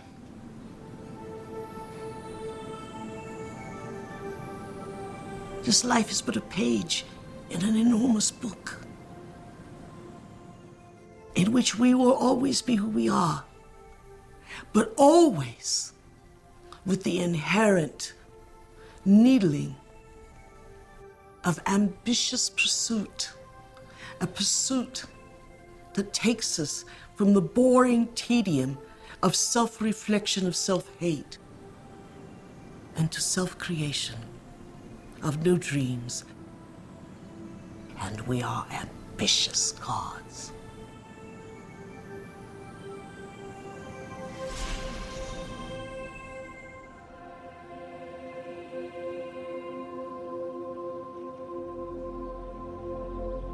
There's a big paradigm shift involved in the teachings of Jesus from the teachings of the Old Testament. For instance, in the Sermon on the Mount, he quoted Moses saying, "An eye for an eye and a tooth for a tooth. But I say to you, forgive your enemies and do good to those who hate you." In the teachings of Jesus, it seems that thinking something is the same as doing it. So if I think of murdering my neighbor, but don't actually do it, obviously it's different from for the neighbor. But for me, it's not different in terms of human evolution. And this is something that's borne out by the quantum understanding of the world, which we're familiar with today, that it's the thought that governs all things. And in the evolution or the development of myself that I am constructing, so to speak, internally, the thought is what's paramount. So I think in that respect, many of the teachings and parables of Jesus were touching on something that we know now to be eminently profound about the nature of the reality we live in and how the processes of evolution that we want to use for spiritual development actually function. Part of what the new paradigm is the awareness that the spiritual is real. I mean, in mainstream medicine is the only system of medicine in the entire world that does not invoke higher power and mystery. It's the only one. Well, I think the reason that science hasn't really explored these questions is twofold. One is that there has been a significant conflict, if you will, between spirituality or religion and science over the last century, really, where people have really come to look at religion and spirituality as kind of this falsehood and as delusional and in a very negative way from the scientific perspective, and having nothing to do with what science can show. But I think what's happened is that not only have people realized that science does have something to say about spirituality and that we can utilize science to help us understand what the spiritual sides are of human beings. So that's one thing. And the other thing is that as our science gets better, we're able to ask more interesting and more complex questions. So 15, 20 years ago, we couldn't ask a question about what goes on in the brain of somebody when they meditate. But now we have the techniques and the ability to explore that kind of issue. So on one hand, science is developing to the point where we are having the ability to ask these kinds of very complex questions about these very unusual experiences that people have. But there's also a realization that there may be more to these experiences than what we have typically thought of, and that science and spirituality may actually have something to say about each other. A very great spiritual teacher, Jesus said a long time ago, the kingdom of God is everywhere. People don't see it. It is everywhere. This non-ordinary state of consciousness exists within us, and that is what we fundamentally are. Descartes invented dualism to avoid the problem between the church and science. And ever since, science and spirituality have been on separate paths. And in fact, consciousness and science were on separate paths for much of this century due to the behaviorists. It's only been the last 20 years that consciousness has come back into science. Can spirituality come back into science? I think it can. I think only recently have we got a framework to understand spirituality. For example, this level of the fundamental space-time geometry, which includes or can include Platonic values of good, aesthetics, beauty, pure truth, as well as feeling, emotion, plus the fact that it interconnects all of our conscious entities or proto-conscious entities with other beings and with the universe itself. This interconnectedness, this timelessness, I think is the beginning of a scientific understanding of spirituality. So what the scientists and what the mystics are talking about are not just parallel realities. They are really one and the same investigation. It's just that scientists have been investigating the material realm, and the spiritual traditions have investigated not only the material, but also the vital, the mental, and even the supramental, the domain of love, justice, these archetypes, which Plato investigated long time ago, even in the West. So that's the difference. Now we have extended our science to not only contain what the scientists have traditionally investigated, the material, but also the mental, the vital, and supramental, and consciousness itself. At a fundamental level that is even difficult to observe, there's one God self that is all of us. We grow from that. The whole universe grew from it, and each of the separate personalities that appeared have grown from it, with the illusion that each one is a separate individual, but actually we're all from the same tree. Entanglement is a new idea because it's arising out of science, but the concept of a connected universe is as ancient as we know. I mean, like the fundamental principles in Eastern philosophy is that everything is entangled, but they didn't use those words. But that's basically what the models are from Eastern philosophy. So, you know, we have that as a historical basis for these kinds of ideas. It's called words like cosmic consciousness or collective consciousness.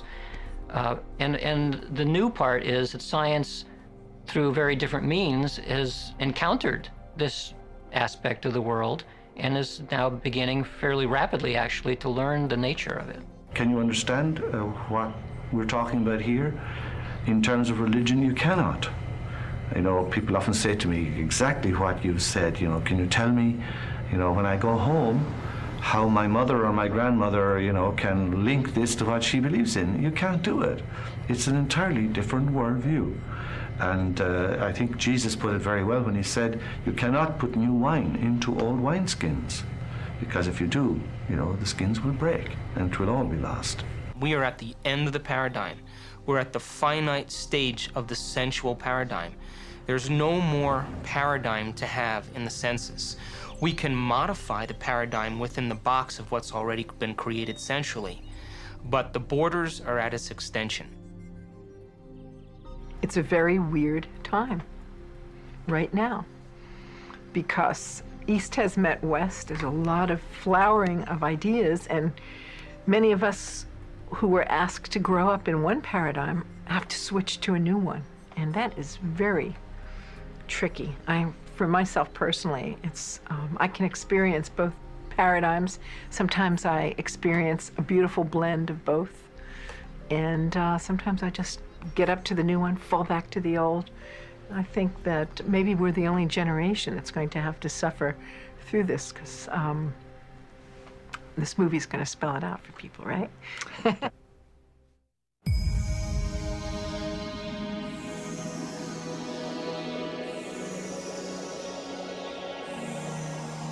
You can't just say, well, it only took 20 nanoseconds for this healing to take place, because we don't know in that person's subjective world what the process was that got them up to that point of acceptance, or what got them to the point where they could surrender themselves to a greater order.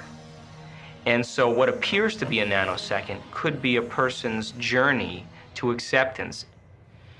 When the soul emerges, when a person begins to wake up, they begin to weigh what they know and what's working for them against what is that inner urge and that inner drive.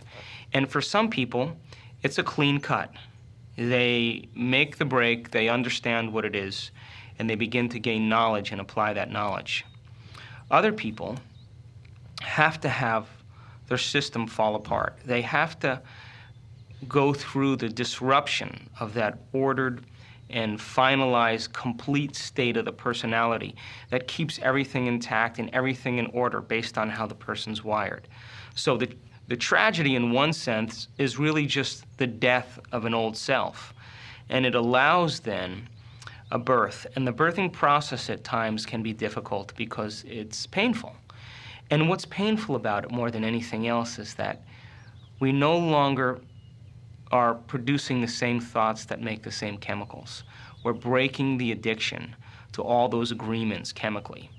That is an uncomfortable state for the human being because they can't connect to any person, place, thing, or event out in their world. And because that discomfort gives them the sense of no relation to anything. That is borderline nervous breakdown. It's borderline insanity because you look for some evidence in your life that you're doing the right thing, and everywhere you look for evidence in your life is with the people you've had all those agreements with. So you can't even turn and talk to those people because they're going to ask you to go back to the same person so that they can keep that agreement intact.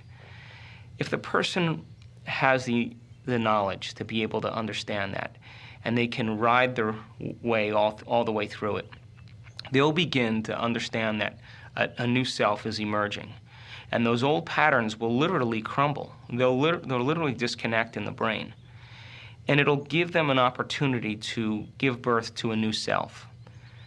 That new self will have a whole new set of people in their life equal to who they become. When a person says, do I create my reality? The answer is, but you already are creating it.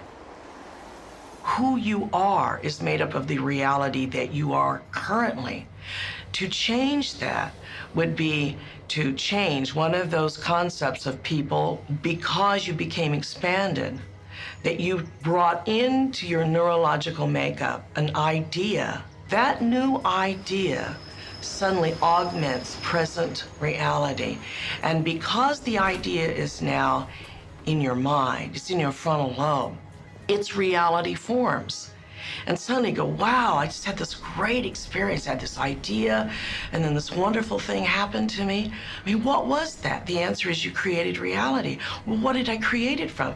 Sourced from an idea. Well, why don't I do that all the time? But you have.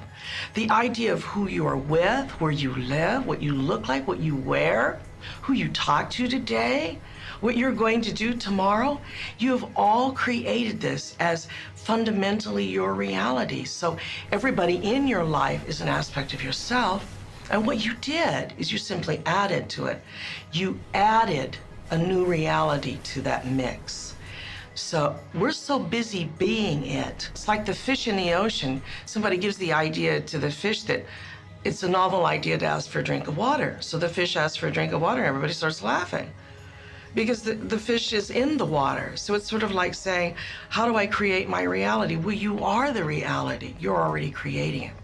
We only see what we are when we step out of it and we look back at who we've been.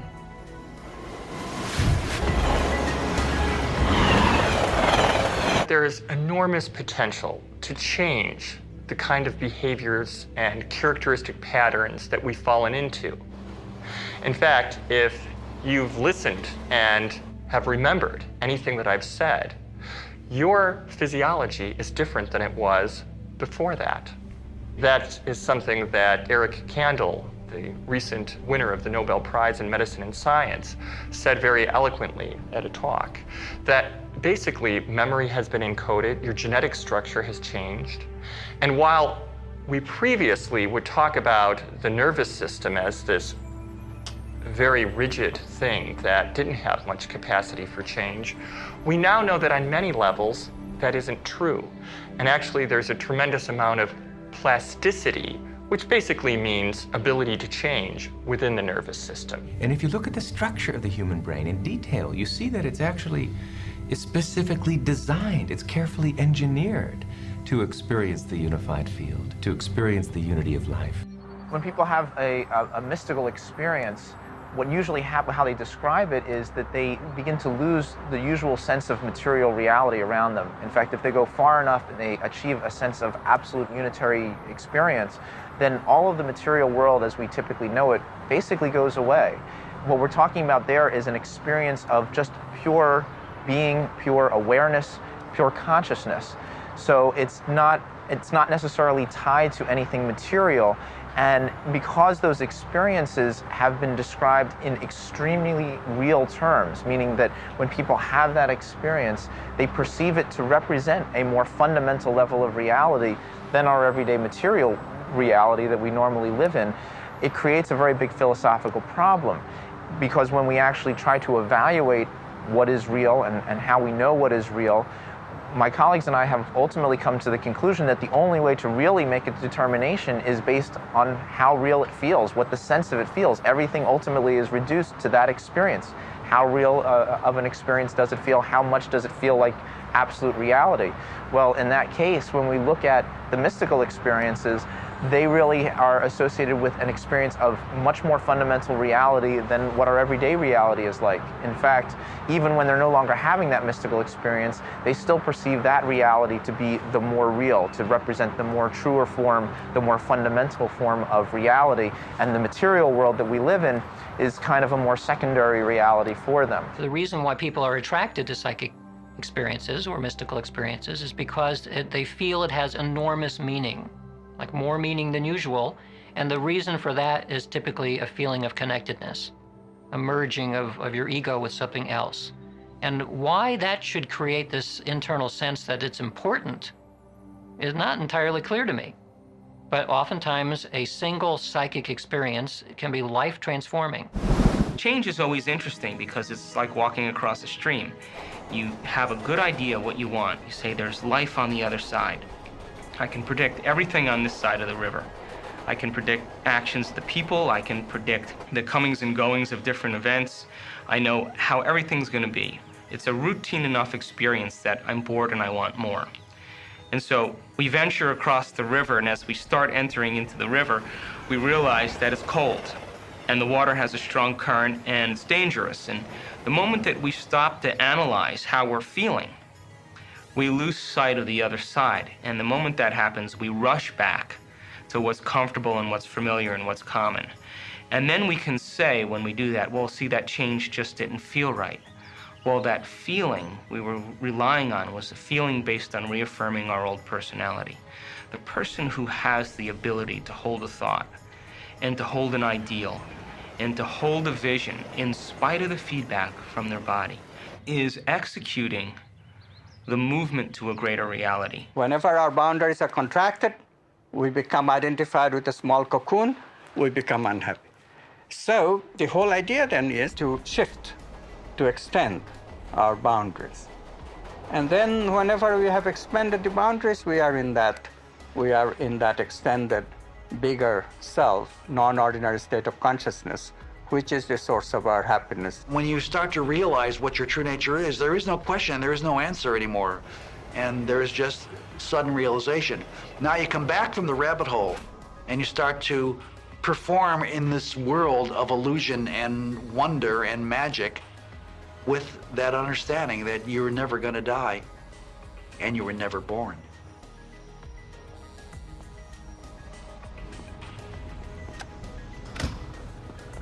Choice by consciousness out of these possible events, the actual event of experience comes in. And so, for the first time, science encounters free will. Consciousness is free because there is no mathematical description of the subject. Only objects can be described mathematically, and only to the extent that they are possibilities. The question still remains paramount: who is the chooser? Are all realities existing simultaneously? Is there a possibility that all potentials exist side by side?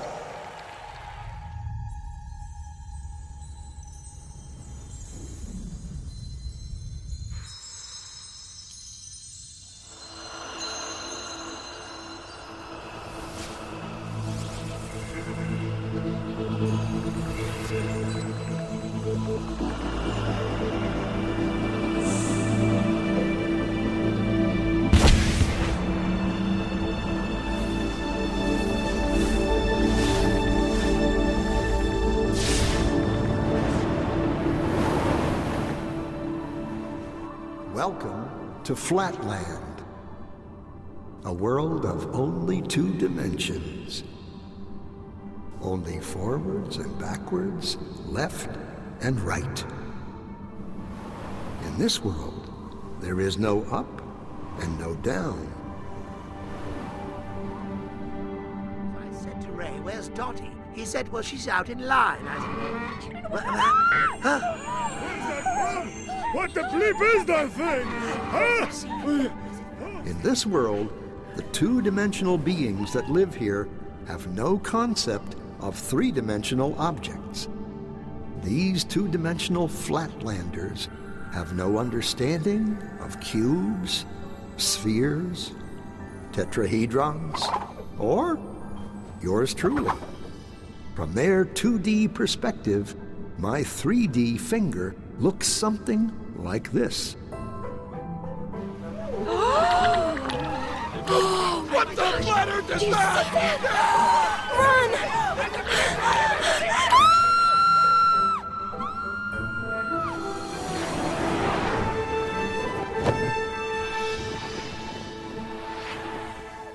Hello, little circle. Fear of the unknown. Or should I say, not yet known. It's a puzzle. If we see only what we know, how does anyone ever see anything new? The unknown. How do we ever get out of our box? Hello, little circle. Don't be afraid. Who said that? Where are you? This is always the tricky part to explain. I'm in another dimension, another space. I am above you. No, never use that word. What word? The A word. Above? It's forbidden. Well, what do you think it means? I don't know, and I don't want to know. You can be severely punished if you use that word. Are you a ghost? I hope not. I just have a different perspective than you do. I can see things in a way you can't yet. Oh, yeah? Like what? Well, okay, you have a safe hidden in your pantry. And inside it, you have 12 coins, a will, and a passport. How did you know that? What are you? Are you a god? Well, no more than you. You see, since I am above you, in the third dimension, I can see inside things in your world. Third dimension? You are a crazy ghost. There's only two. Look. So, if I were to touch the inside of your stomach, how would I do that? Well, you'd have to cut through my skin. Otherwise, it's impossible.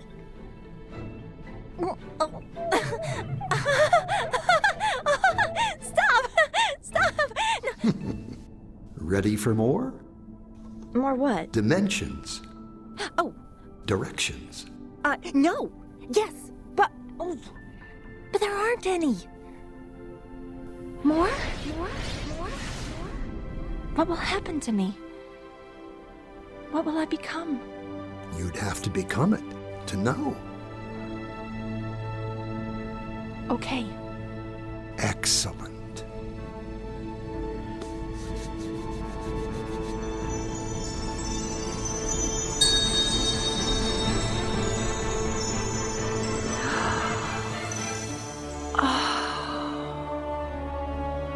I never knew.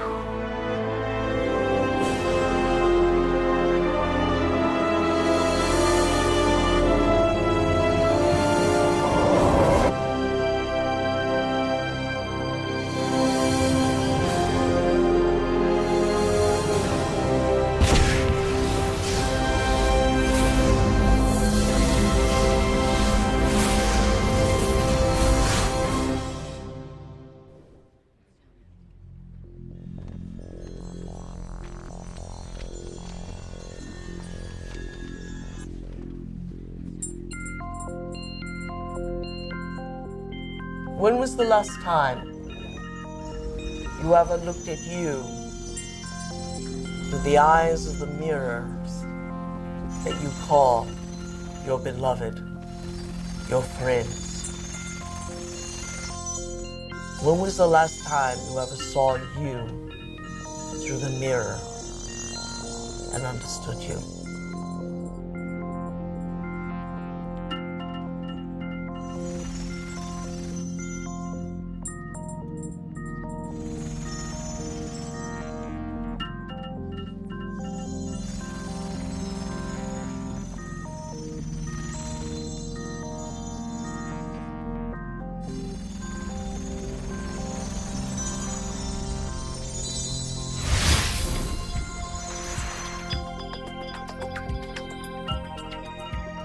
I am much more than I think I am. I can be much more even than that. I'm not alone. Knowledge allows the brain to begin to become wired, and we will begin to see what has always existed, but because we live in those routine automatic programs, we're unable to see because we're processing mind from the familiar. To learn knowledge means we're learning new things. And to learn new things means we're gathering information and creating the circuitry now to begin to develop the sensitivity, to begin to see things for the first time.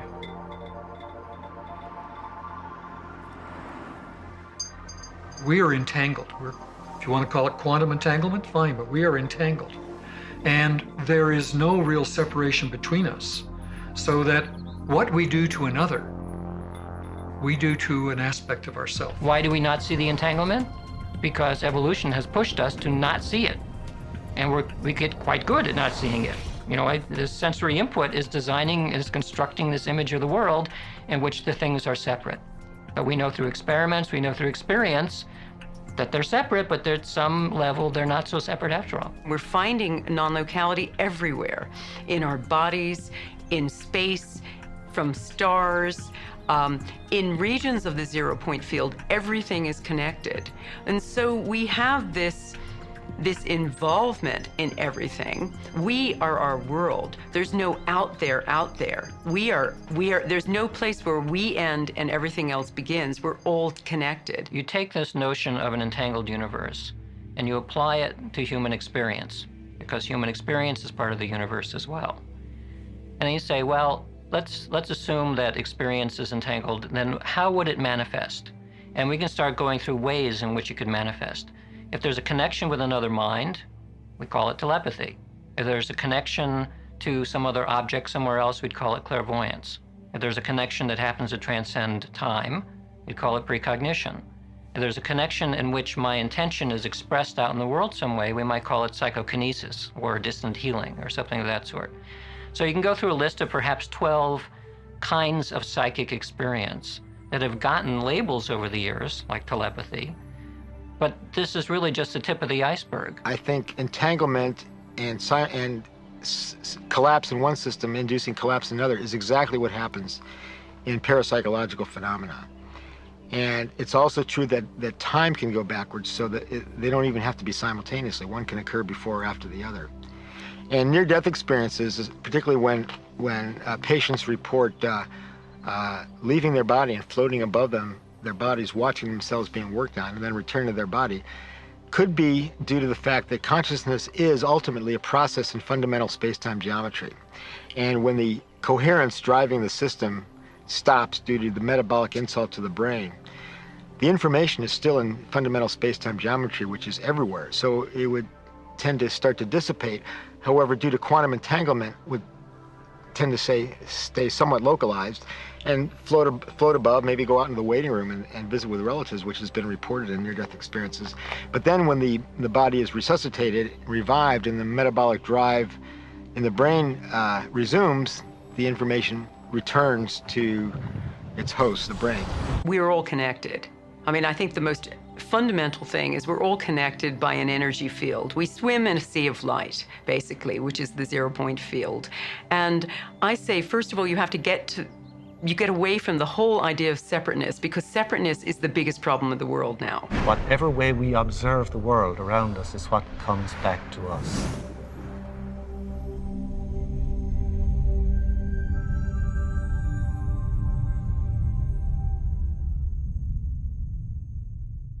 One then begins to see others as part of themselves. One begins to see that it's best just to love others and not judge them. That what you do to build another actually builds yourself. You begin to see that you're connected, you're part of a large family. Love of one's neighbor, I think, is based upon the recognition of neighbor as oneself. Ultimately, of course, when consciousness is developed and education is working, one will perceive other as oneself because we're all one unity. There is only one consciousness, there's only one unified field. Jesus' teaching, love your neighbor as yourself, was actually a teaching about the higher frequencies of the nature of reality. In other words, he didn't say, love your neighbor because it's a good thing to do. Be nice to your neighbor and God will reward you. He was, I suppose we could say, practicing enlightened self-interest at its best, because what he knew that with the intent, which we call the observer in the quantum world, the intent of the observer towards another, what you express towards another, is what you create for yourself. So if you express love or hate or harm to another, you're creating it. And the prime beneficiary in all creation is yourself. So when he said, love your neighbor and do good to those who hate you and so forth, he was actually paying tribute to the role of the observer in everything that we do.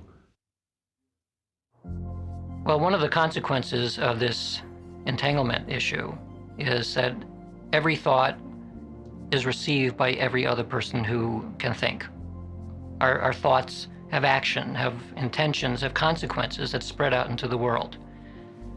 From a personal basis, my thought is a drop in the ocean. So probably what I think doesn't matter a whole lot. But if there are a billion of me, and we happen to be thinking along the same lines, it probably will be picked up and influence other thinking creatures. So, in a sense, if this line of thinking plays out, then one of the consequences may be that we need to be more responsible for our thoughts. We are all creating the future. We are all creating what is outside of us. None of us are innocent in that regard. If there's something out there we don't like, we can't really turn our backs on it because we're co-creators somehow or other. And we have to do the right things to try to get the future that is best for all of us. All our separate consciousness, wherever there's consciousness, is merely consciousness by virtue of the fact that my consciousness, your consciousness, are ultimately that. Everything in the universe is really nothing but that. Planets, trees, people, animals, we're all just waves of vibration of this underlying unified superstring field. We are really united at our core. And ultimately the understanding that's emerging will be that there is only one consciousness in this room. And it is you, and it is me, and that is each and every one of us. We individualize our consciousness through the filter of our nervous system, but the consciousness itself, our very inner subjectivity, the self in the big sense, that is universal. And knowing that, knowing it through experience, is called enlightenment, and has been called enlightenment through the ages.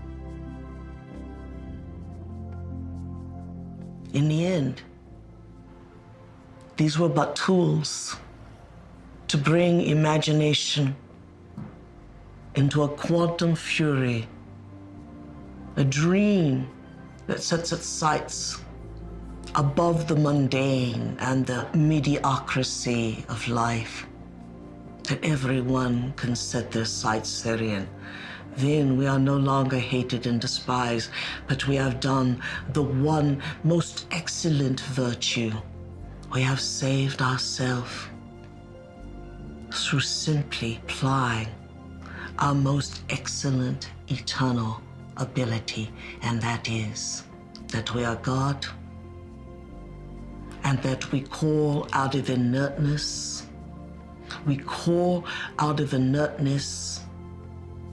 the wind-sprayed particles of chaos, and we freeze them for a momentary reality in which all predecessors and all successors agree upon, and now we have tangibility of mass. But we have brought it out of nothing. And how could we ever be nothing? We could never be nothing. It is only out of nothing that we have our being, but our being we do have, and we are ambitious gods.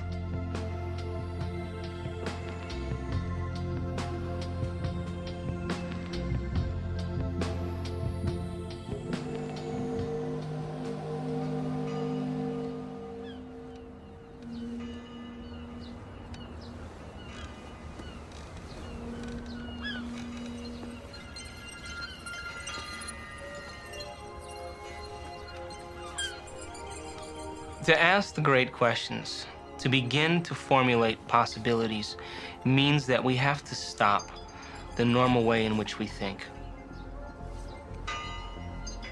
When we ask the great questions, we're stopping a moving locomotive. We're stopping that process. And now we're beginning to speculate possibilities, potentials. The whole purpose in life is to change an outcome, to change something about ourselves, to modify our behavior, modify our actions, to have a new experience. To have a new experience means then we're no longer in the typical routine way in which we do things. To ask the great questions is to say, I've pretty much experienced everything that I know. Now I'm interested in knowing something else.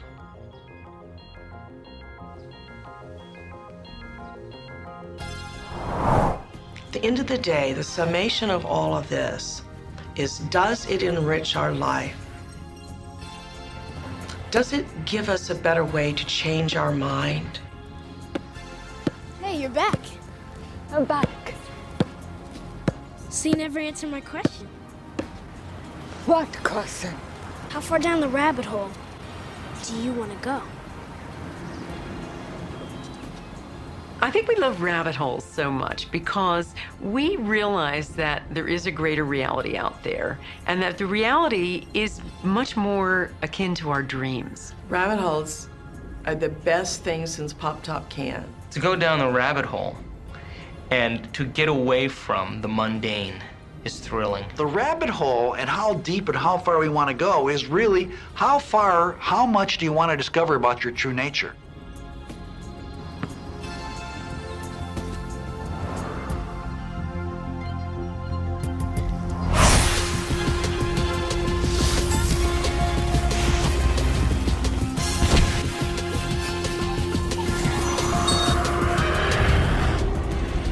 How far down the rabbit hole do you want to go?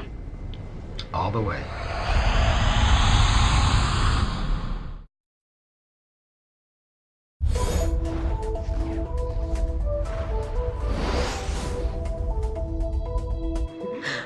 No, it actually, in all honesty, it was one of the most difficult jobs I have ever done in my entire career. Back for a tremendous panel. Hey, baby. Good job, Mom. Hey, baby. Good job.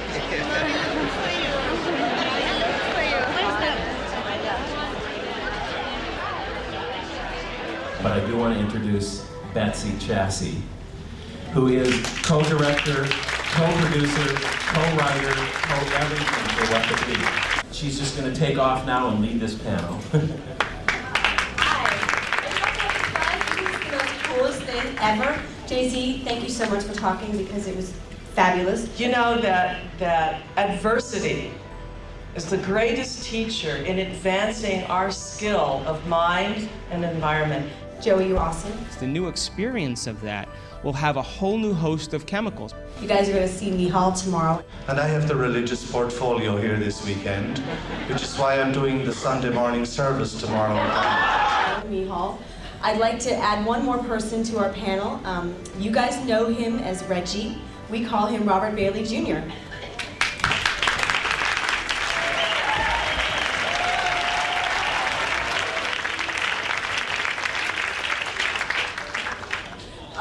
Just really happy to be here. It's amazing to see all these people supporting the film, and it's a really thought-provoking film. And it's just great to see everybody liking it, loving it, really. It's just great to see everybody appreciate it. Thank you. My name is Dean Radin. I'm senior scientist at the Institute of Noetic Sciences in Petaluma, California. Okay. We pretend it doesn't exist. Okay, no problem. Okay. Okay, my name is Lynn McTaggart. Is that it? That's great. Did we ever answer? We answered the question you wanted me to answer. Yeah, Did you about? circle Yeah. back. Okay, good. She wouldn't say get a freaking clue, but. For those of you who have not met me, my name is Mark Vicente. I'm one of the filmmakers, one of the Unholy Trinity. We have a few panelists that are missing right now, Candace Pert and Fred Allen Wolf. If you find them in the bar, please bring them in. So I thought I'd start with David. One of the aphorisms that Bohr is famous for is I'm not going to get the quote exactly right, but it's something like, somebody claiming to understand quantum mechanics is the first sure sign that they don't. Is this one working? So they need as much rigor in their just because there's more of them doesn't make them right. Okay. I always caution all my lab researchers before they take the pictures to prepare their hearts in 3 ways. それは真善美という言葉であります。 And so the 3 concepts that I really like for my staff to have before they begin their work are the concepts of truth, of the concepts of virtue, and the concept of beauty. This elusive, mysterious thing, observer consciousness, is having an effect on something out there. What do you think? I want to teach you a little Japanese so you can get this. Wakarimasu. Wakarimasu ka? Wakarimasu.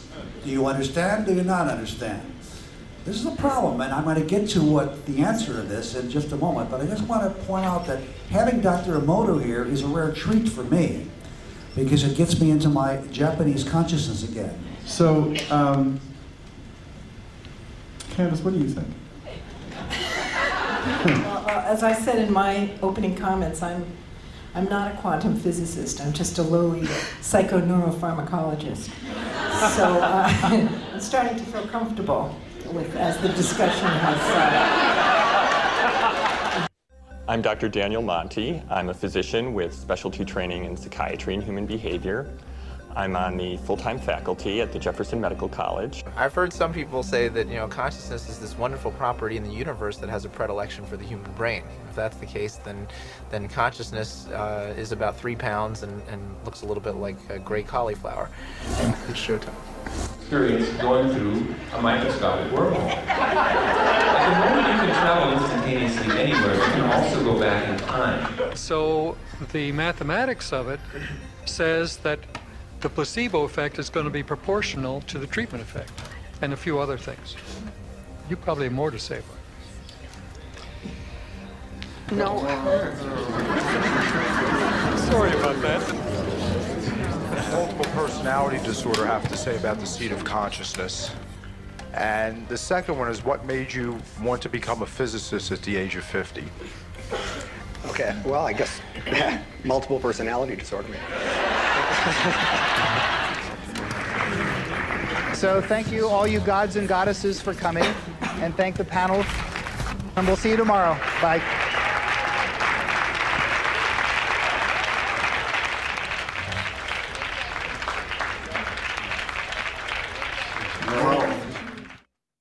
And what was the title of this film again?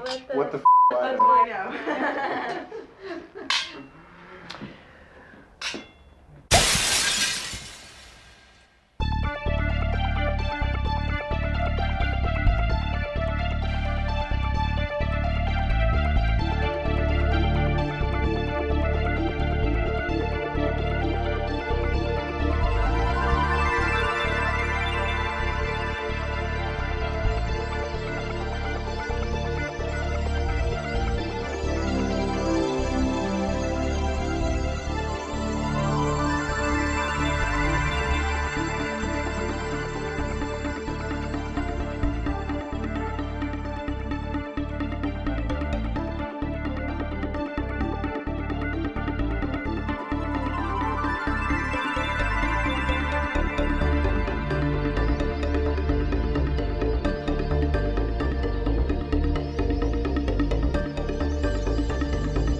you.